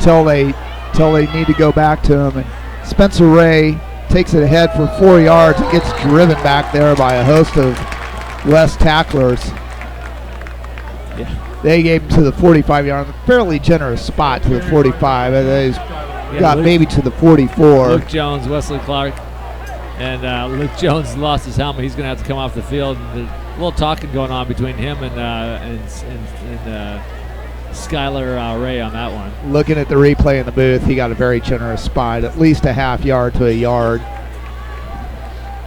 But that's where it is. It's the 45, and it'll be 2nd and 5. 15 left to go here in the third quarter. Ray again in that offset pistol. He's looking for the. And he gets upended. Nice job. Wesley Clark comes in there like a missile to undermine him. I'll tell you what, if you want to talk about, Ball carried by number 10, Skylar Ray. just a kind of a textbook tackle. That was it right there. Stopped him dead in his tracks. Brings up a big 3rd and 3 play at the 47, at their own 47-yard line. Trying to draw West off sides. Again, the jet sweep, and there it is to him, and he cuts it up. And nice job of getting that. They've been, Eric Smith's been able to get that guy up there. And DJ, what does that jet sweep do differently than that speed option do to a defender? As a defender, as a linebacker, you still have to read through your lineman and read through your quarterback and read through your running back. So when you're looking through your tackle and reading through your quarterback, you're not really looking at the read option. And so when you're still sitting in that pocket and they come outside, it takes you a lot longer to get outside than it does for a regular speed option because you have more time to gather and come upfield. They've run it successfully so far here in the start of the second half. Ray's back to pass. He's looking deep. He's going. Cobb's trying to get him. He goes down, and nice throw and catch by Will Huggins. That was just buying time until he could find Huggins open downfield about the 30-yard line. Now a bad spot because he caught it inside the 30-yard line. But Gage Jones did a nice job trying to close in on the quarterback and give Skylar Ray some credit. He bought himself some time, and then it was able to hit his receiver coming back. So at 1st and 10 at the West 30-yard line, Ray running the speed option. He's going to keep it, and he's tackled by Wesley Clark at the 26-yard line after a gain of 4. It's not as well as that speed option has worked the first half. They're pretty going back to it as much as they can. See if it'll open up a little bit. This is going to be an interesting drive for West. I mean, what you'd like to do is try to get a stop here. The last thing you want to do is let them get in the end zone and get any momentum back.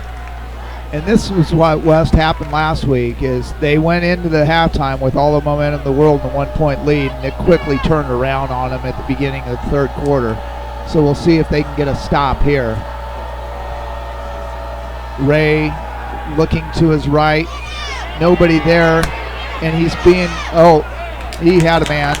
Good job of awareness of really throwing that away. He was looking, the only person there was number 46, Mac Whistle, and looked like Hayden Burnt was running down his backside quickly. Hayden Burnt was all over him, and I'll tell you what, he moves quick for a big man. So a 3rd and 6 now. Ball on the 26-yard line of West. And West switching out their big man on the line, trying to keep everybody fresh. Down to 7 seconds on the play clock.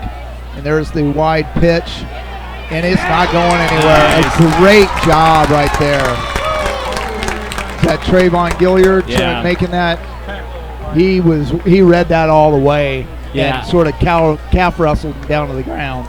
Nice job by Trayvon, too. He didn't go for the move whatsoever. Stayed on the man's hips and a beautiful tackle, beautiful open field tackle. So down 21-0 and out here and really not in room to punt. South will go for it. 4th and 8 on their own 28-yard line. They will need to make the 20-yard line. We'll see.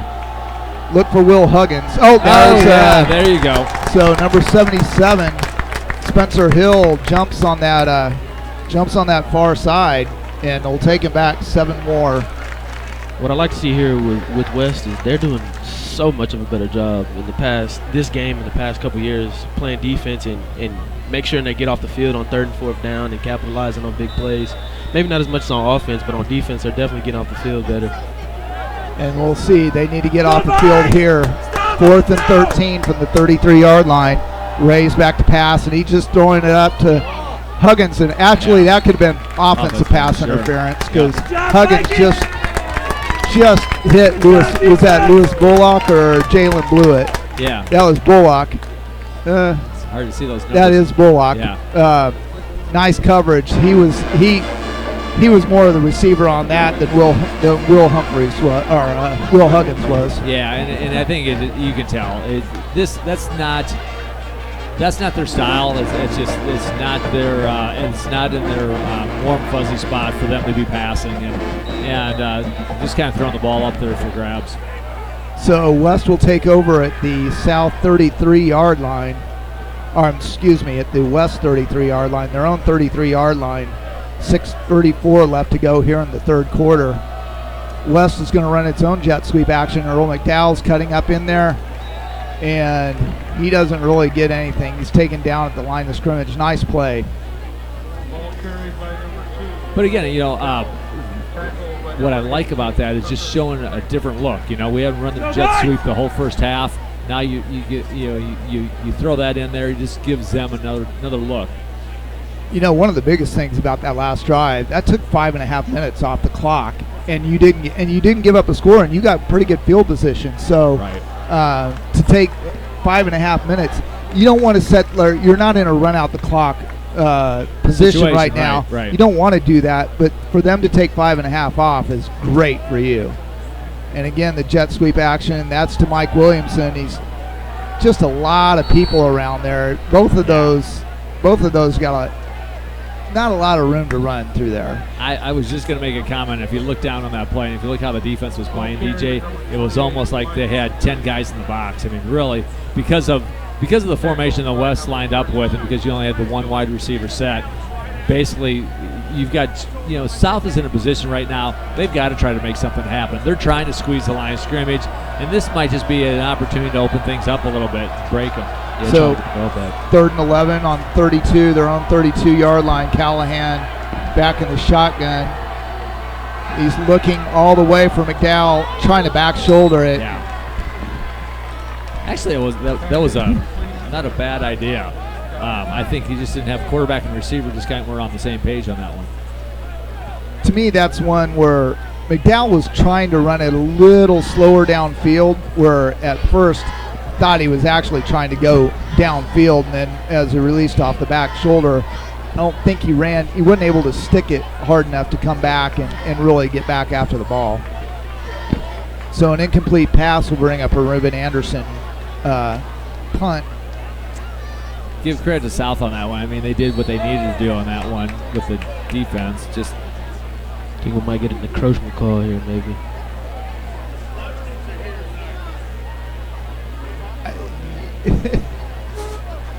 Definitely encroachment call. oh yeah, Too bad it wasn't. Still wasn't 4th and 4 again, but Right. well they can afford one more encroachment before they give up first down. Although it gives Reuben some room back there to let loose. a little bit more room to punt, which is good. It'd be nice to see if he could get one off like he had that 50-yard field goal. It's a bad snap there. He Get just rid- gets it yeah. off. Oh, nice job of catching that, honestly, by South. Okay, this is where you gotta be careful. You got a nice stop. You got the ball back. Unfortunately, you didn't take much time off the clock, and you almost had a miscue there that could really hurt you. Now you just gave the ball back to South, really in almost the same position. You only gained 10 yards on that. Yeah. So, yeah, they're at the 42-yard line, so they were down to the West 33-yard line when they didn't get it on 4th down, so they're only taking over 9 yards back here. Ray back to throw, and he's going to go deep downfield. Oh. And you know what? Oh, no. I don't know if they call a Here they're going to call it They're gonna call it on Wesley. taunting? And Defenseless. no, just for a hit. He hit a Defenseless defenseless receiver. Is what they're going to call it. What I was about ready to say before the flag is they're going to get Will Humphrey hurt back there because the way they're throwing it up, he's just going to get popped. I think that's a good football play, but that's me. You know, you it's hard to say. I mean, you've got a defender up there. The defender is going in. He's trying to break up the play. Not to mention you got a 6'7" guy going up against about a 5'11" guy. And, I mean, I know it. I understand the rule. The refs are trying to protect the receiver. But, again, it's one of those cases where the game moves so quickly. It's a football play. Right. Yeah. There's nothing much you can do. It's a football play. You see the ball in the air, you see a man in there, you go up and hit him. This is part of being football. So after the 15-yard penalty, it'll be first down at the West 27-yard line. Ray going to the air again, and he's going up and throws it well out of bounds. Yeah, it's Well out of bounds. Inside the 10-yard line, it'll bring it back and be second down. You know, the one thing, if they're going to throw it up like that, you know what Wesley does next time? He picks it off next time. If Yeah. he's that close to being able to get a hit on something that's hanging up in the air, and you know if you're going to get called for a penalty, go for the ball. Go take your interception playing back there at center field. So there's the give straight ahead to number 4, Keywan Edwards. He'll get about 5 up to the 23. We'll give them 4 to the 23. Got a good feeling here. They'll probably go for it since they went for it last time. Definitely. Yeah. I agree with you, DJ. This is 4-down territory for these guys. There's no reason they're not. Field goal doesn't do them any good, and they're too far ahead to punt. Right. 3rd and 6. Trying to draw West off sides. They won't jump. 10 seconds left on the play clock. There's the give straight up the middle. Keywan Edwards has it to the 20, and it'll be 4th and 3 right there. You know what? I was just looking down at my depth chart. The person we haven't seen all night is Parker Minnick. Yeah. And You're right. I got to believe he's hurt because he was a big-time player for them on offense last week. Right. Trying to see if I can find him on the sideline somewhere. That's a really good point, Dave. It's been Keywan Edwards in the backfield really the whole night. We haven't seen Parker Minnick at all. And here's a huge 4th and 3 from the 20-yard line. You don't want to jump off sides. You want to wrap up and make your tackles. I don't see these guys passing here. They are, and there's a snap. And it's a jump ball into the end zone, and it's a touchdown. And that's what it is. All it is, their whole offense is jump balls to Will Huggins. You know, actually, good coverage over there, and I can't tell if that was Blewett over there. It looks like it was Blewett. I thought he had good coverage on the play. Again, it's just how do you cover a guy 6'7" who can jump a little bit? Yeah, that's what it's the reason why he threw it up there in the air like that. You got a 6'7" person, you got a 6-foot person down there. Why not throw it up in the air? I mean, it's 4th down. Right. Either way, you lose the ball, they get the ball back, or you score a touchdown like they did, and they completed that. Well, and the other thing, DJ, didn't really take much time off the clock, so you're really in a pretty good situation. Now you got a 2-score game. You got a full quarter and 3 minutes. So this is where West has got to respond. Yeah, definitely. They're going up 21-0 at halftime, and then coming back, and they punted the ball twice, and now it's 21-7, and still 3 minutes and 5 seconds left to go in the third quarter here. It's an easy chance for South to definitely get the ball back, come up with like a big play, go down and score again, and make it a 1-possession game, and boom, make the score again maybe before the quarter's over, and still have the whole fourth quarter and come back and make a big win. But if West does their job here, goes down, score, maybe waste some clock, maybe run out the whole third quarter and still get 7 points up on the board, it puts it up three scores again. Here's what I'm going to say. If Will Huggins it's a passing situation like that, Will Huggins is wide, I'm shading my safety to that side. Yeah. And if you go back and look at that, he was lined up on the numbers on the far side, and our safety was on the hash on the near side. It was totally one-on-one coverage over there. That ball hangs up so long. Right. If you shade your safety over there, they're not throwing downfield to anybody else but Will Huggins. Well, and the thing is, you can guard anybody else on the field one-on-one. Will Huggins is probably the only guy you can't really guard one-on-one. You've got to have somebody over there to shade on that side, and Wesley's shown that he can make that play over there as that ball hangs up there. Right. So that wasn't done though. That ball's going to go out of bounds. There you go. Luckily, went straight sideways, and that West will take over at the 30-yard line. And again, we cannot argue with field position. We've been playing on a short field all night. Now what you have to do if you're West, you got to put blinders on to the scoreboard. You got to forget where you're at. You can't be trying to sit here and milk on it. What you got to do is keep your foot on the gas pedal and continue to play like you played in the first half. Right. What I think West should do here is what South has done really well on defense is they've had both their defensive end come down hard on the run. It's limited West from breaking big plays on the run. And if West, gets a play action pass, runs downhill, and lets those defensive end come down and throw the ball over the top, it's definitely a touchdown. That's how they scored on the first possession, throwing it deep, scoring right there. I agree. West goes back to the I formation.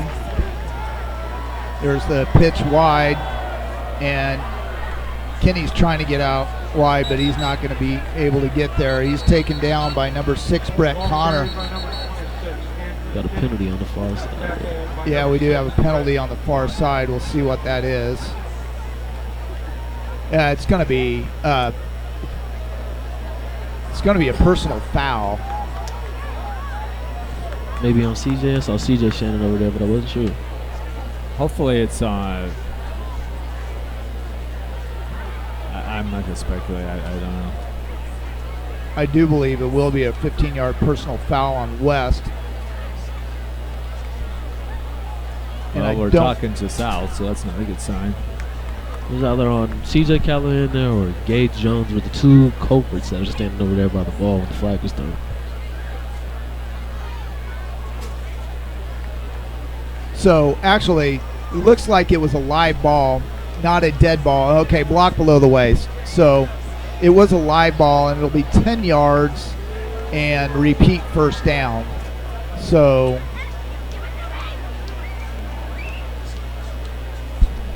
the thing is that was way on the backside of the play too. Right where the flag come from. So if you're West, the one thing you do not want to do is you do not want to stop the clock. Right. And then secondly, you've got field position, and now you're doing what South did in the first half. You're starting to shoot yourself in the foot. That's what we talked about in the past years of West. Well, hold on. That's way more than 15 yards. Maybe 2 fouls. They marked off 18 yards on that penalty.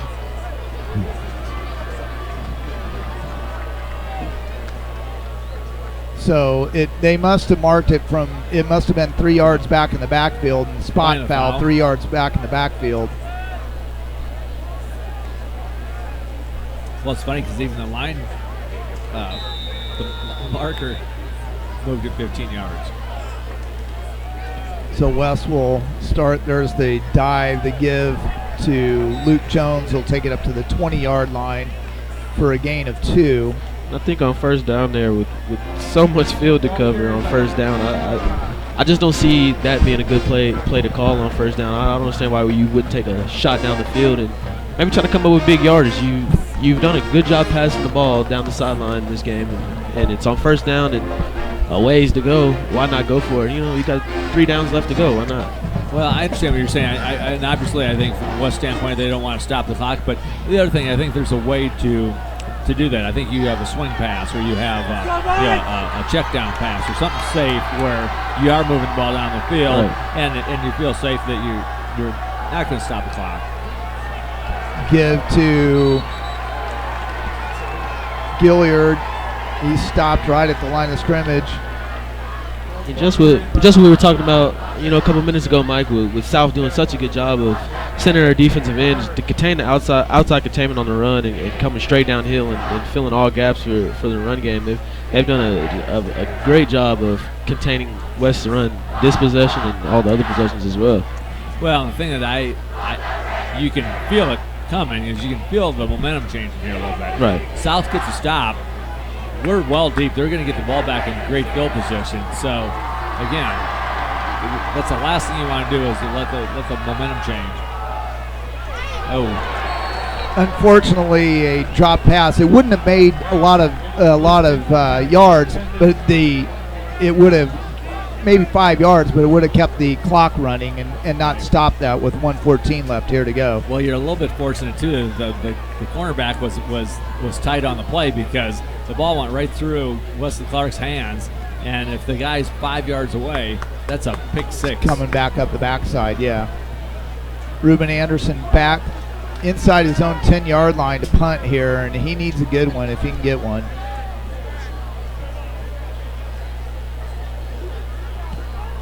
And that's not a bad punt, and it'll be taken at the 42. Fumbled, but got on it. Kewan Jones fumbles it at the 42, drops it back to the 39-yard line. We have a penalty in the play. My guess is it's going to be a hold or a block in the back on on South, and it'll give West 10 yards back. So if it is a 10-yard penalty on South, it's going to be very, very, very fortunate that they'll be starting at their own 29-yard line, and you didn't give up great field position here. Right. Personal foul. I'm not familiar with that signal. Me either, Mike. I'll tell you, and that Chris and I were talking about it in the first half. Kawan Edwards, the way he receives the ball on that, it looked like a problem from the start, and it's lucky that he got the ball back.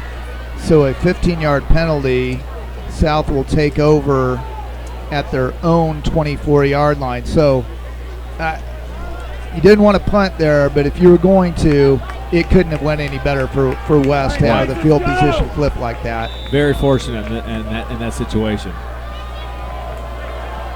You got a 55-yard, basically a 55-yard punt, 40-yard punt, 15-yard penalty. So crucial drive here, Dave. Absolutely. 1:06 left to go here in the third quarter. Oh, there's two-man in motion. That's two-man in motion. That's a penalty. We just got to play it, see what they do, get a turnover, hit them. But that's going to be 5. Unfortunately, Cogs is hurt back here too. I want to see what happened here, whether he got cut.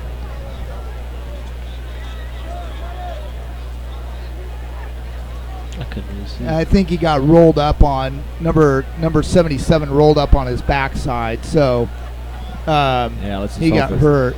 But definitely 2 men in motion. So we're going to have a legal motion. It's going to be a 5-yard penalty.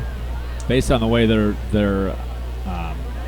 That They're- may be a cramp. That Yeah, would be better I because think he it is did get cramp. rolled up on.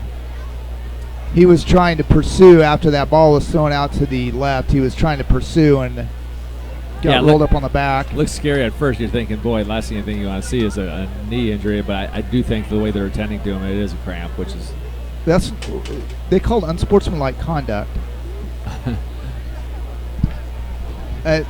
Unless I've never seen 2 men in motion be unsportsmanlike conduct.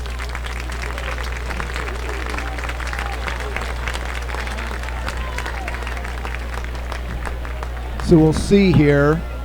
It is a 5-yard penalty. Back to the 19. So South back. South's got the gun out, shooting themselves in the foot right now. again, exactly. Just when you did feel that shift of momentum. They had a big stop on West. You had them pinned way back.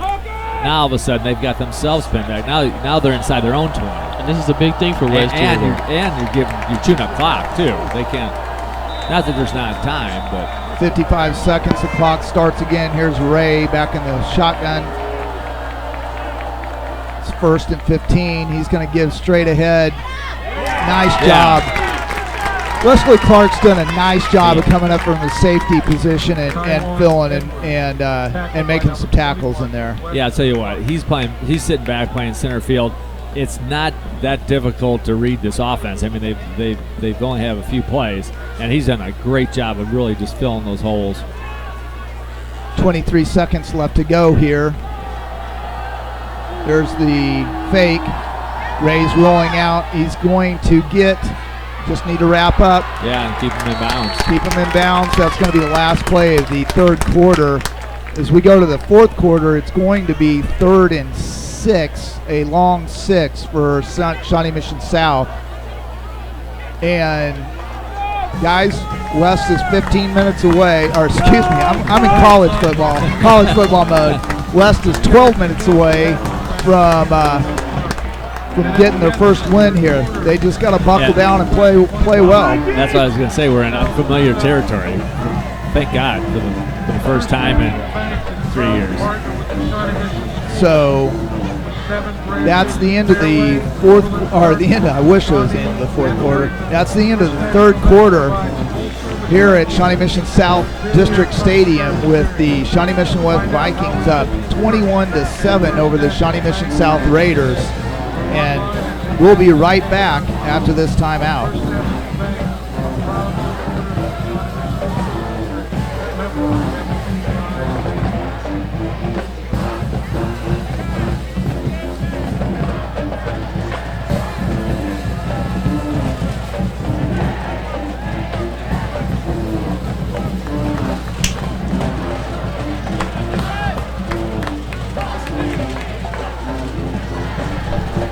Quick turnaround here.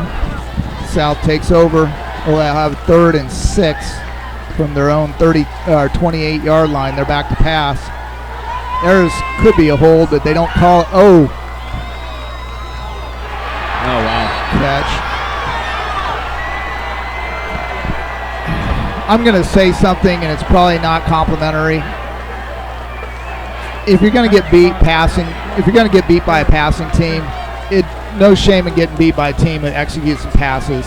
It's frustrating to get beat by a team that just throws the ball up in the air. Yeah. Now, conversely, you just got to go make plays. Give credit to the receiver on that one for pulling the ball down, because it wasn't the best thrown pass. But again, converted. That was a key 3rd down conversion. South back to pass. Ray's being chased. No flags, incomplete. You had to worry about a lot of bodies there with flying around that might get another flag there. Give Logan Hill some credit, putting some pressure on the quarterback. I mean, anytime we can get back there, and in West, trying to switch out the bigs up front, try to keep those guys fresh. Hill's in there for Cogs, who looks like he went out with a cramp a few plays ago. does a good job, as Mike says, getting pressure on the on Ray, making him throw that one a little bit up for grabs and through about four hands. You got Adam Hawkins and you got Hayden Burton in there really sucking up a lot of blocks. Ray's trying to, can't throw, can't find anything. He's going to be short of the first down, so it's going to be 3rd and 2 at the 37-yard line. Pushed out of bounds by the Vikings.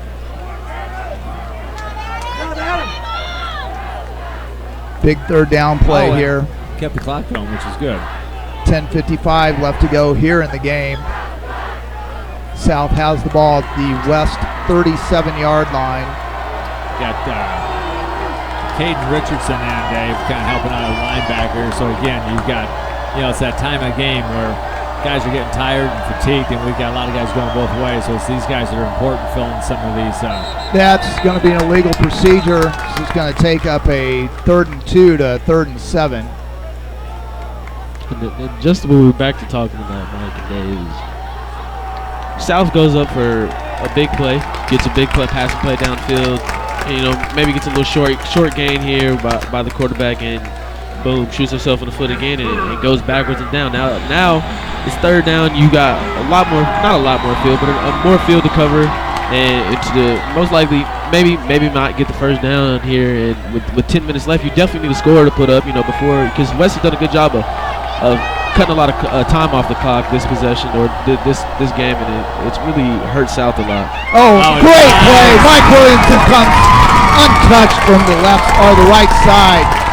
Right side of the West defense, left side of the South offense. It takes him down to the 50 and forces a punt. That's one of the biggest things right there. They can't go for it now. Yeah, you took them completely out of a situation where they're able to even go for it on 4th down.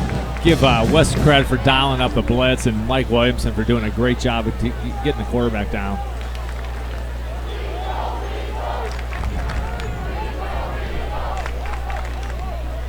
Huggins.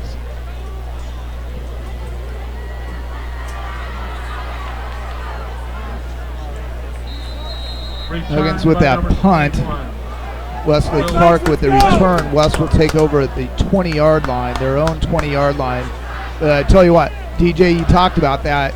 You needed to dig down there and get a stop there for West, and they did it. Dialed up a big play on 3rd down. Definitely what you needed.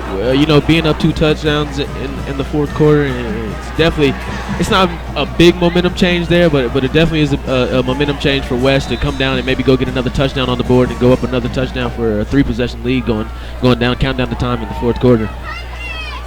Callahan under center in the eye. There's going to be the give to Gilliard. He's trying to get up, and he gets away up for about 3 yards up to the 23-yard line.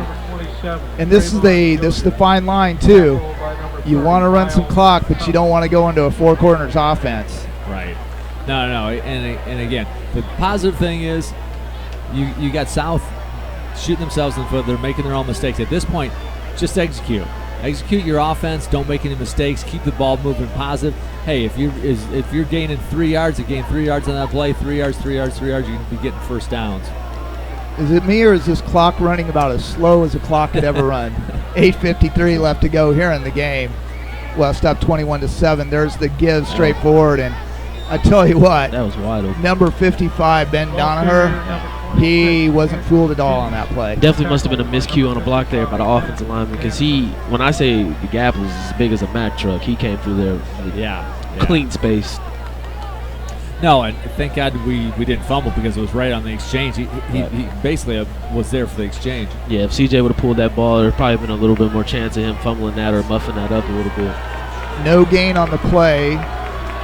West is down to 12 seconds left on the play clock. 8:14 left on the game clock.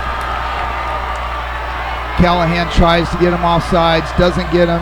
There's the give to Gilliard, who's trying to find a spot to get up in there, and he gets up to the 26-yard line. Be surprised, we're still got 8 minutes left, thinking that South may take a timeout. Yeah. That's exactly what I was thinking too at the same time, that take a timeout and stop a clock and save yourself 40 seconds to 45 seconds here. I don't get that. when you're on defense, you can't control the clock, so that's when you take your timeouts. When you're on offense, there's so many things you can do to stop the clock. So, again, to your point, Dave, if I'm West, I'm running this all the way down. 7:27 left to go, 5 on the play clock. There's the punt. Nice punt. Nice punt in the air. The way he catches the punt, if I was a South fan, I would be scared every time he goes up there. He's caught him, but I thought he was doing it great to be a Florida Gator. That's kind of what he looks like when he's receiving that ball. He is. You usually basket catch a punt. He's one hand on top of the other. I like that analogy there, Mike. That's a good one. So 7:18 left to go. South to take over on their own 48-yard line. Ray back to throw. He's throwing it up, and guess who he's throwing it to? Will Huggins. Yeah. And I was looking for a flag because there was a hand on a chest, but It didn't look like who's that? So incomplete. To your point earlier, though, Dave, if there's one man on this field that I'm gonna put two guys on, I'm gonna cover over the top, and I'm gonna do underneath. It's gonna be Will Huggins, and if you're not doing that, you're setting yourself up to get burned. So I wish they would put two guys on there. Ray, he's back to throw again. He's stepping up in the pocket. He can't throw now. And he's nice tackled tackle. number 4, Gage Jones, with the tackle gets a generous spot up to the 48-yard line. I tell you what about Gage Jones, guys. Gage Jones the past 2 years has proven to me a lot that he is him and Wesley Clark are probably two of the best defensive stoppers on this field. He's done a great job of coming up and filling tackles, and Wesley has done a great job of coming up and filling tackles. He did on that play, and it'll bring up a 3rd and 6. And there he goes again. We got him again. I tell you what, there's your man, Gage Jones, coming around that side. You got a host of guys in there, so I give a shout out to Gage Jones. You got to give a shout out to Adam Hawkins. You got to give a shout out to who else was in there on that play up the middle.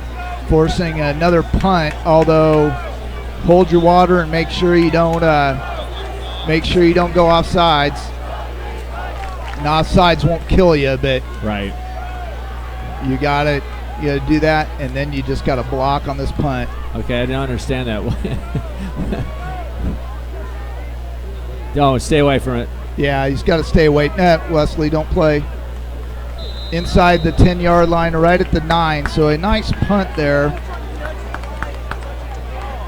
Yeah, I tell you, I don't understand it. Okay, 46-yard punt. You didn't need to rush the punter whatsoever. All you do is play in coverage. But I saw them release the lineman downfield. Did you see that? Anyway, that right there is definitely not what South needed. 5 minutes, 53 seconds left in the fourth quarter. They're down by two possessions here. If you're South, you're going to have to use those timeouts. There's no way you can sit on them anymore. Yeah, West just needs to do a good job here of running the football and maintaining, keeping the clock running and make sure they stay in bounds. 5:53 left to go here in the game. West taking over 1st and 10 at their own 10-yard line. There's the give inside to Kenny. Not a lot of room to run. He gets maybe a yard up to the 11.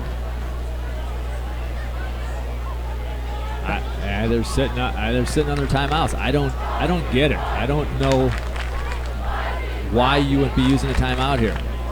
You're down by 2 scores. And you've also shown that you're going to throw the ball, and you're going to throw the ball deep most of the time. You don't need as many timeouts as you probably think you did going into these final drives. Where's the play clock? That play clock down there is not working. It's 17. Why are you snapping the ball, West? Yeah, we need more time. There's Wesley Clark. Nice move. He's going 25, 30, 35. He's staying in after the 45-yard line. Out of the 44-yard line. Run out of bounds right there. 5:06 left to go to the West 39-yard line. Mike, though, I will agree with you. There was 16 seconds left on the play clock when that ball was snapped. Yeah, I mean, thank Let God it run all the way we- down. Let it run at least to 5. Right. There's no reason you need to snap the ball. If they're not going to use their timeouts, then you've got to use that play clock all the way down to 0. Now it is down to 10 seconds, and the game clock's not running, so you got to get this one off. Right. You can't wait too much longer. 4. There's the give straight ahead to Kenny, who breaks it. He's go nice. into And a first down. and a first down. So he gets up to the 49-yard line. Hey, nice run by Andrew Kinney. He was, for all practical purposes, stopped at the line of scrimmage, and he just kept his legs churning and bounced it outside. That's one of the good things he did last week there Mike, is when he got downhill, he always kept his feet running. No matter if he got tackled, every time he got tackled on the first time, he just kept his feet running, kept going. And that right there came up for a big first down to keep the clock running and keep West moving down the field. That's huge. That was huge. 4:38 left to go here in the game. 10 seconds left to go on the play clock. There's the give again to Kenny. He's going to try. No, They're just trying to hang on strip. the ball, yeah. He gets 2 yards over to the south 49-yard line. I think They're finally using the timeout. I think West there on those handoffs definitely need to get the ball handed off sooner, because soon as CJ reads down and is handing off the ball to Kenny, there's a guy in his face as soon as it's in the pocket of the running back. So I think he needs to get it off faster. It could come up with a big change of possession right there. Yeah, they're hanging way too long in that mesh, and I think in this case, use just straight handoff. Get rid of the ball, straight handoff, both hands around the ball, control the ball. And 4:23 left to go here in this game, and 2nd and 8. They marked it at 50. I thought they had given to the 49-yard line, so it's right at midfield. A 2nd and 9. South uses that first time out finally. 2 more left to go here in this half. here's just being smart if you're West. You know what? South doesn't have the type of offense that they're going to have 2 long sustained drives. West just got to control the ball, protect the ball, keep the clock running. Couple of first downs would do wonders here. There's the Gilliard, and he's trying to cut back, hold on to that ball, and he gets thrown ahead for another couple of yards, and could have been almost a flag right there on South, but it wasn't on it away from the play, not on the tackle for Gilliard, and that's a horrible spot. He got thrown over to the 44-yard line. He's not down at the 45-yard line. Bad spot. You know what I've seen here that South has definitely gotten away from. You see the big running plays by West is South's defensive linemen aren't crashing down as they were in the first half and in all the third quarter. I can see that the backside, if they run to one side, the backside is definitely backing off and maybe waiting for a pass, trying to drop back for a pass. But if you're a smart defender or a smart defensive coordinator, you know that West is least likely to pass the ball, especially with time like this and being up 2 touchdowns. They're definitely going to run the ball downhill. It'd be smart to waste clock. And I think South just, if they really want to get a stop, is definitely go back to what they were doing well, and stopping the run is crashing downhill and stopping the run plays. I think part of it is they're tired. They've been on the field how long? Right. And maybe I'm oversimplifying it, but I think that's a big part of it. Yeah, that's definitely a big part of it. So a big 3rd and 4 play here for the West Vikings at the Shawnee Mission South 45-yard line. Need to get to the 41 for a first down. Callahan's back to pass. He's being rushed and he's going to be sacked. And DJ, that's where you saw they came that time. They what you just talked about, they went back to with both ends and really went all out there. And you see that at work. I feel like every time I say something, it always goes opposite of what. Well, then you know what to do, right? Well, Say the opposite. And it looks like South just used their last time out. Yeah, so that is the last time out for South with 4:06 left to go here. West will be setting up to punt from midfield. Now here's where I just want a directional kick, okay? It doesn't have to be pretty. I just don't want to hang the ball in there. Don't give them a chance to return the ball. Directional kick, let it roll down, some sort of soccer-style kick on this one. Anything 20 yard line and in, I think is a win here. Well, first of all, just get rid of the ball. So Yeah. it's first. But again, I don't want this guy even to receive the ball. I'm just going to chunk it down there. I want to let that ball roll. Ruben Anderson back, catches the ball. Off the side of his foot a little bit. He's going to take a big south bounce and be down at the 38-yard line. So only a 12-yard punt there. Okay. South will take over 1st and 10 at their own 39-yard line. Okay, so as we've been talking the whole game, there's one guy on the field that can hurt you, and you better be playing him underneath and over the top. And everybody else you just keep in front. You know, they don't have the passing offense that goes deep downfield. It's really just a matter of keeping guys in front of you at this point. I'll be really surprised if Wesley's not shaded to his side almost every time, and he's not. There's the give. Great play. All right, dude. Nice and the job. best thing is that you got guys downfield, and we got to run all the way back to the line of scrimmage, and it's going to burn clock. Luke Jones shoots through there and gets a loss of 6 on that play. With the play like that, guys, looking at that and looking at South, I don't think maybe South doesn't want to. Maybe they're trying to just get off the field here. Yeah, I don't get it. I'll tell you what, great play by Luke Jones. I mean, he came in. That guy's got a motor. He came in, knocked the ball down. Actually, he might have done South a favor because I don't think that ball's going anywhere anyway.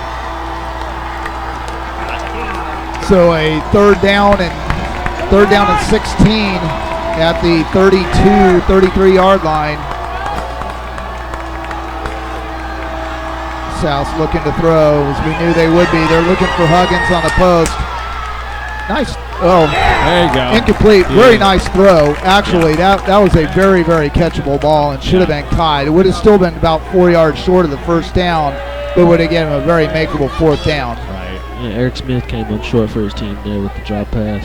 Nice job from Wes. Actually, really good coverage in the secondary and great rush up the middle. Honestly, I think that's one of the best balls Skylar Ray's thrown all night. That was a very good ball. So here could be the game right here. 4th and 16. Ray back to pass. He's being rushed. He's getting hit. That ball's going nowhere. Yeah. That's if this is. I think they're going to get a gift. Now, here's the one thing. If it's a hold, I do not believe that's an automatic first down in high school because the yardage is not enough. But to throw a flag there where there's one guy out with 4 defenders around him, that's a hold on West. What I think they're going to get it's still 4th down. Right, yeah. So the hold was back here on one of the receivers going out. There was a receiver running a.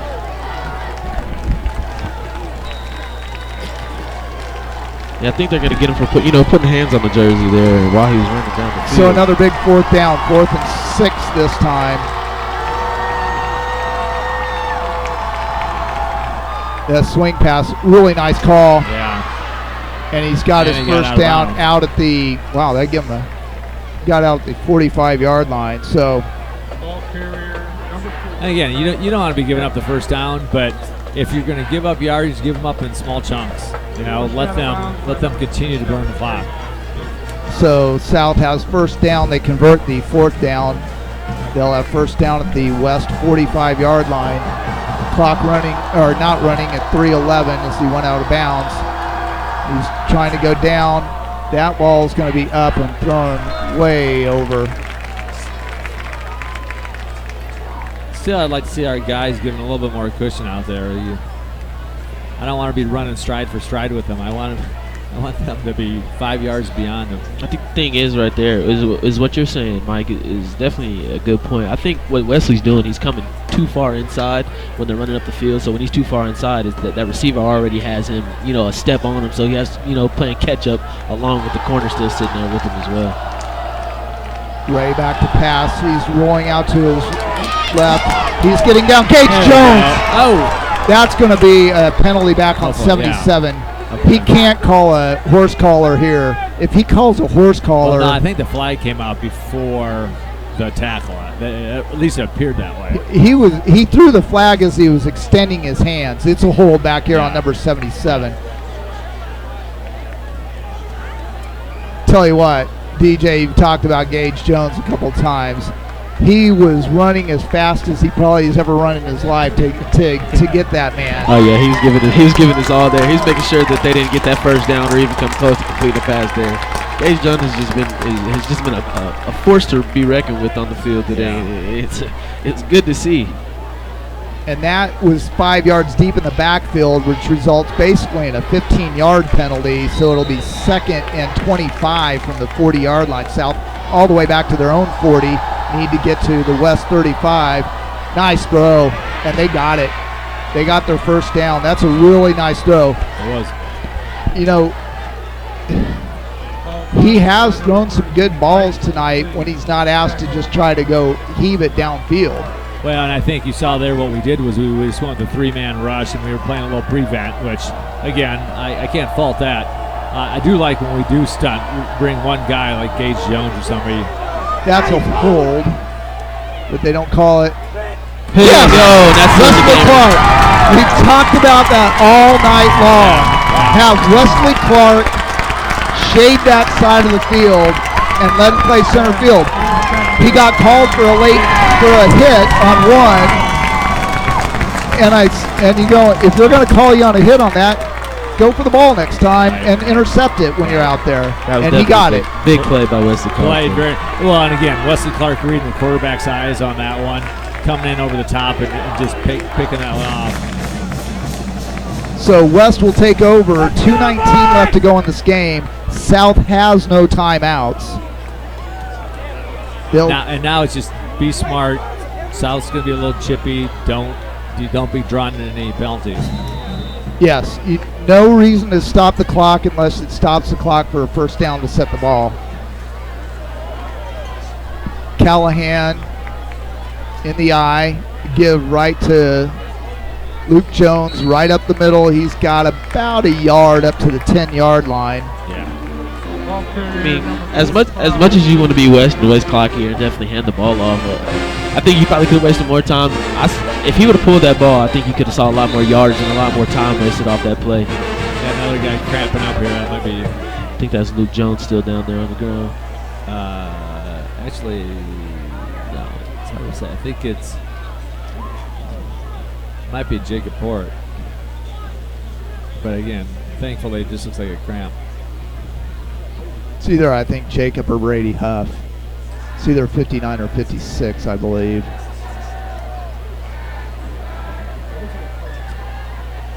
.201 left to go here. West up 21-7. And, you know, West finish this off.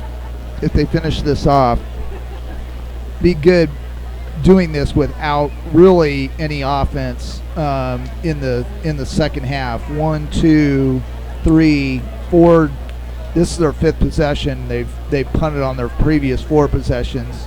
The longest drive out of those previous possessions was about 7 plays. That's Chase Johnson. Yeah, Carter Johnson. Yeah, okay, center. Which makes sense. Okay, so now you've got Christian Coggs coming in, who was cramping before. He's taking over at center. So this is an unusual dynamic because you're switching out your center, so you just want to make sure you have a clean exchange. And Christian Coggs is the person he started last week at center as Carter Johnson was out of the game. So here's what you got to do. There's still 20 seconds left on the play clock. You don't want to snap it too early. The hard part is was where they got up there. They got there and the lineman got set with 25 seconds left to go on the play clock. It's for all practical purposes a foregone conclusion, but anything can happen, right? You've seen crazier things happen. So if they snap this ball will be snapped about a minute, 5 seconds. So it's about, if you run around for about 5 seconds, the 40-second clock will go with about 55 seconds left, so they will have to snap it about 15 to 20 seconds left in the game. And they ran it a little fast again. Oh, okay. Nice play. Stay in bounds, and get, well, you got the first down. It doesn't matter now. Yeah. Now you just go to a knee. I like that. That's a 53 seconds left to go in this game, and West basically just salts away the game right there. yeah. And that's another Viking first down. Hey, you got to feel for these seniors, right?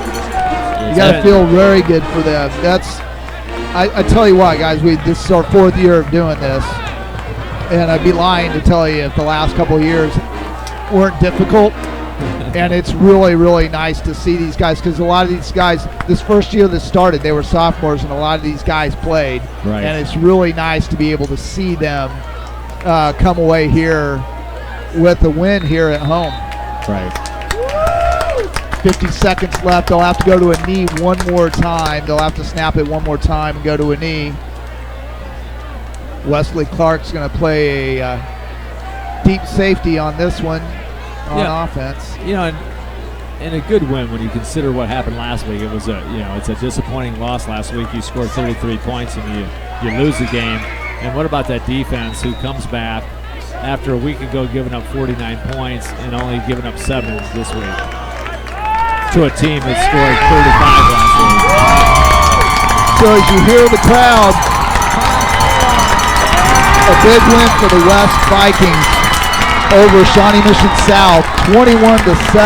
As the last 5 seconds tick off this clock, you can see West celebrating there at midfield before they go shake hands with Shawnee Mission South. And not a great second half. You did enough on defense, did enough on offense. A very, very good first half, though. Yeah. No, and I think, again, what you got to be happy about is you got to be happy about your defense. This is a defense that gave up 49 points last week, and this team put up 35. So it's not like they can't put up points, and your defense came through for you when you needed them to. So that's the final from Shawnee Mission South District Stadium. Shawnee Mission West Vikings 21 and the Shawnee Mission South Raiders 7 will be, well, you know what? We'll stop talking and just let you watch this.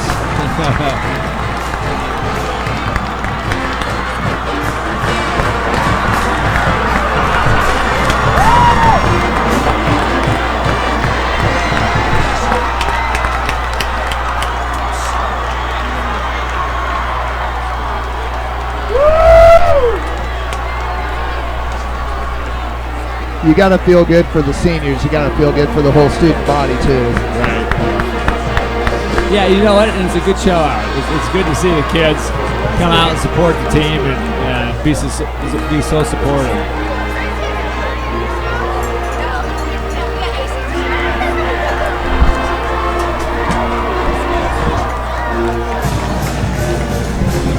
The victorious Shawnee Mission West Vikings will be back in action next Friday night when they travel to the Olathe District Activities Complex to take on the Eagles of Olathe North. We remind everyone to drive home safely and see you next week.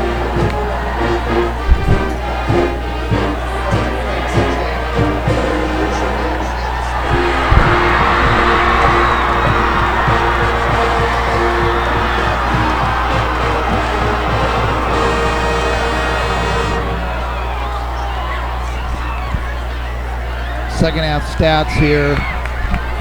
Not quite what you saw in the first half, but Kenny 5 rushes for 9 yards. Gilliard 4 rushes for 12 yards. Callahan 1 for -5 on the sack. Jones 2 rushes for 5 yards. And then Callahan 2 of 4 for 43 yards there in the second half. Clark 1 catch for 30 yards.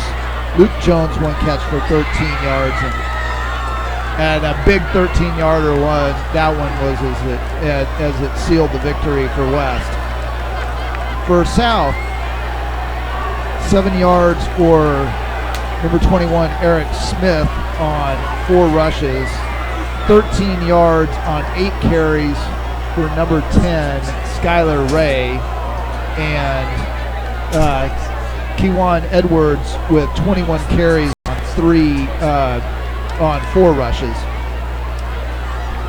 Jack Nolan finished, Spencer Ray, Skylar Ray played the second half, and he finished with 100 yards on 5 completions in the second half. Completions of 16, 20, 28, 11, 25. Eric Smith with 1 catch for 28. Kewan Edwards 1 catch for 11. Uriah James shut out in the second half. Will Huggins 2 catches for 36 yards. And number 13, Ike McClay with 1 catch for 25 yards. And that was the stats there for the second half. Again, a scoring recap.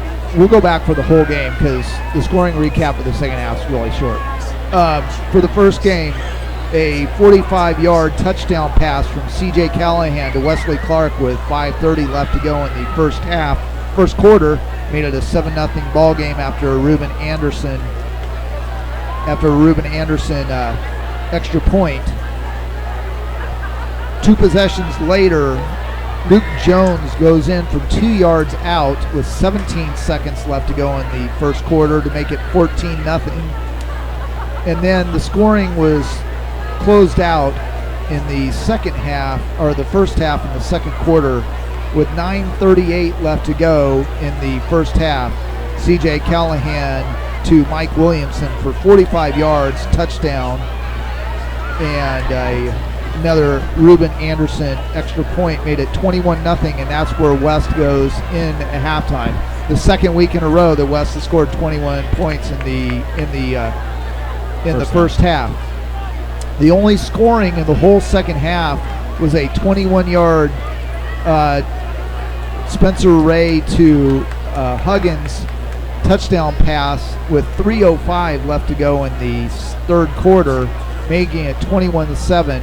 And really, for the most of the rest of the half, it was punt, punt, punt. It was probably the biggest play. Wesley Clark probably throw one of the better plays there to seal it at the end, where he comes up with the interception at the West 9-yard line, right, as South was trying to get down inside 3 minutes to play and see if they could get in position to get a touchdown and maybe an onside kick and see what they could do. But Wesley Clark shut that down with 2:17 left to go, and it was from there on out, it was West taking a knee. And you know what, guys? Pretty fun to see West just happen to take a knee here at the end of a game. Yeah, and it was one of those wins where you can honestly say you really felt like everybody contributed. It was, on offense you mixed it up. You had different guys contributing with pass catches, and CJ throwing the ball and running the ball, and the bigs up front creating some holes. What I really liked was to see the defense rebound after a week ago, giving up 49 points and really stepping up to it. I mean, obviously somebody challenged these guys. And you had young guys like Blewett, who's out there on the corner, who did a really nice job, especially when he was going one-on-one with Huggins. But then he also had the veteran guys. You had Gage Jones, Gage Jones who did a fantastic job to keep pressure on the quarterback. You had Luke Jones who was screaming up the middle. You had the bigs up the middle. You had Christian Coggs, coming up the middle, putting pressure on. You had the biggies. You had Hayden Burnt put some pressure from the inside out. You had Adam Hawkins coming in and applying pressure on the quarterback. You had the cornerbacks that were playing great defense, keeping the ball in front. So I give credit to those guys. I mean, there's a real opportunity that they shut down this offense that last week had over 300 yards, over 360 yards of offense.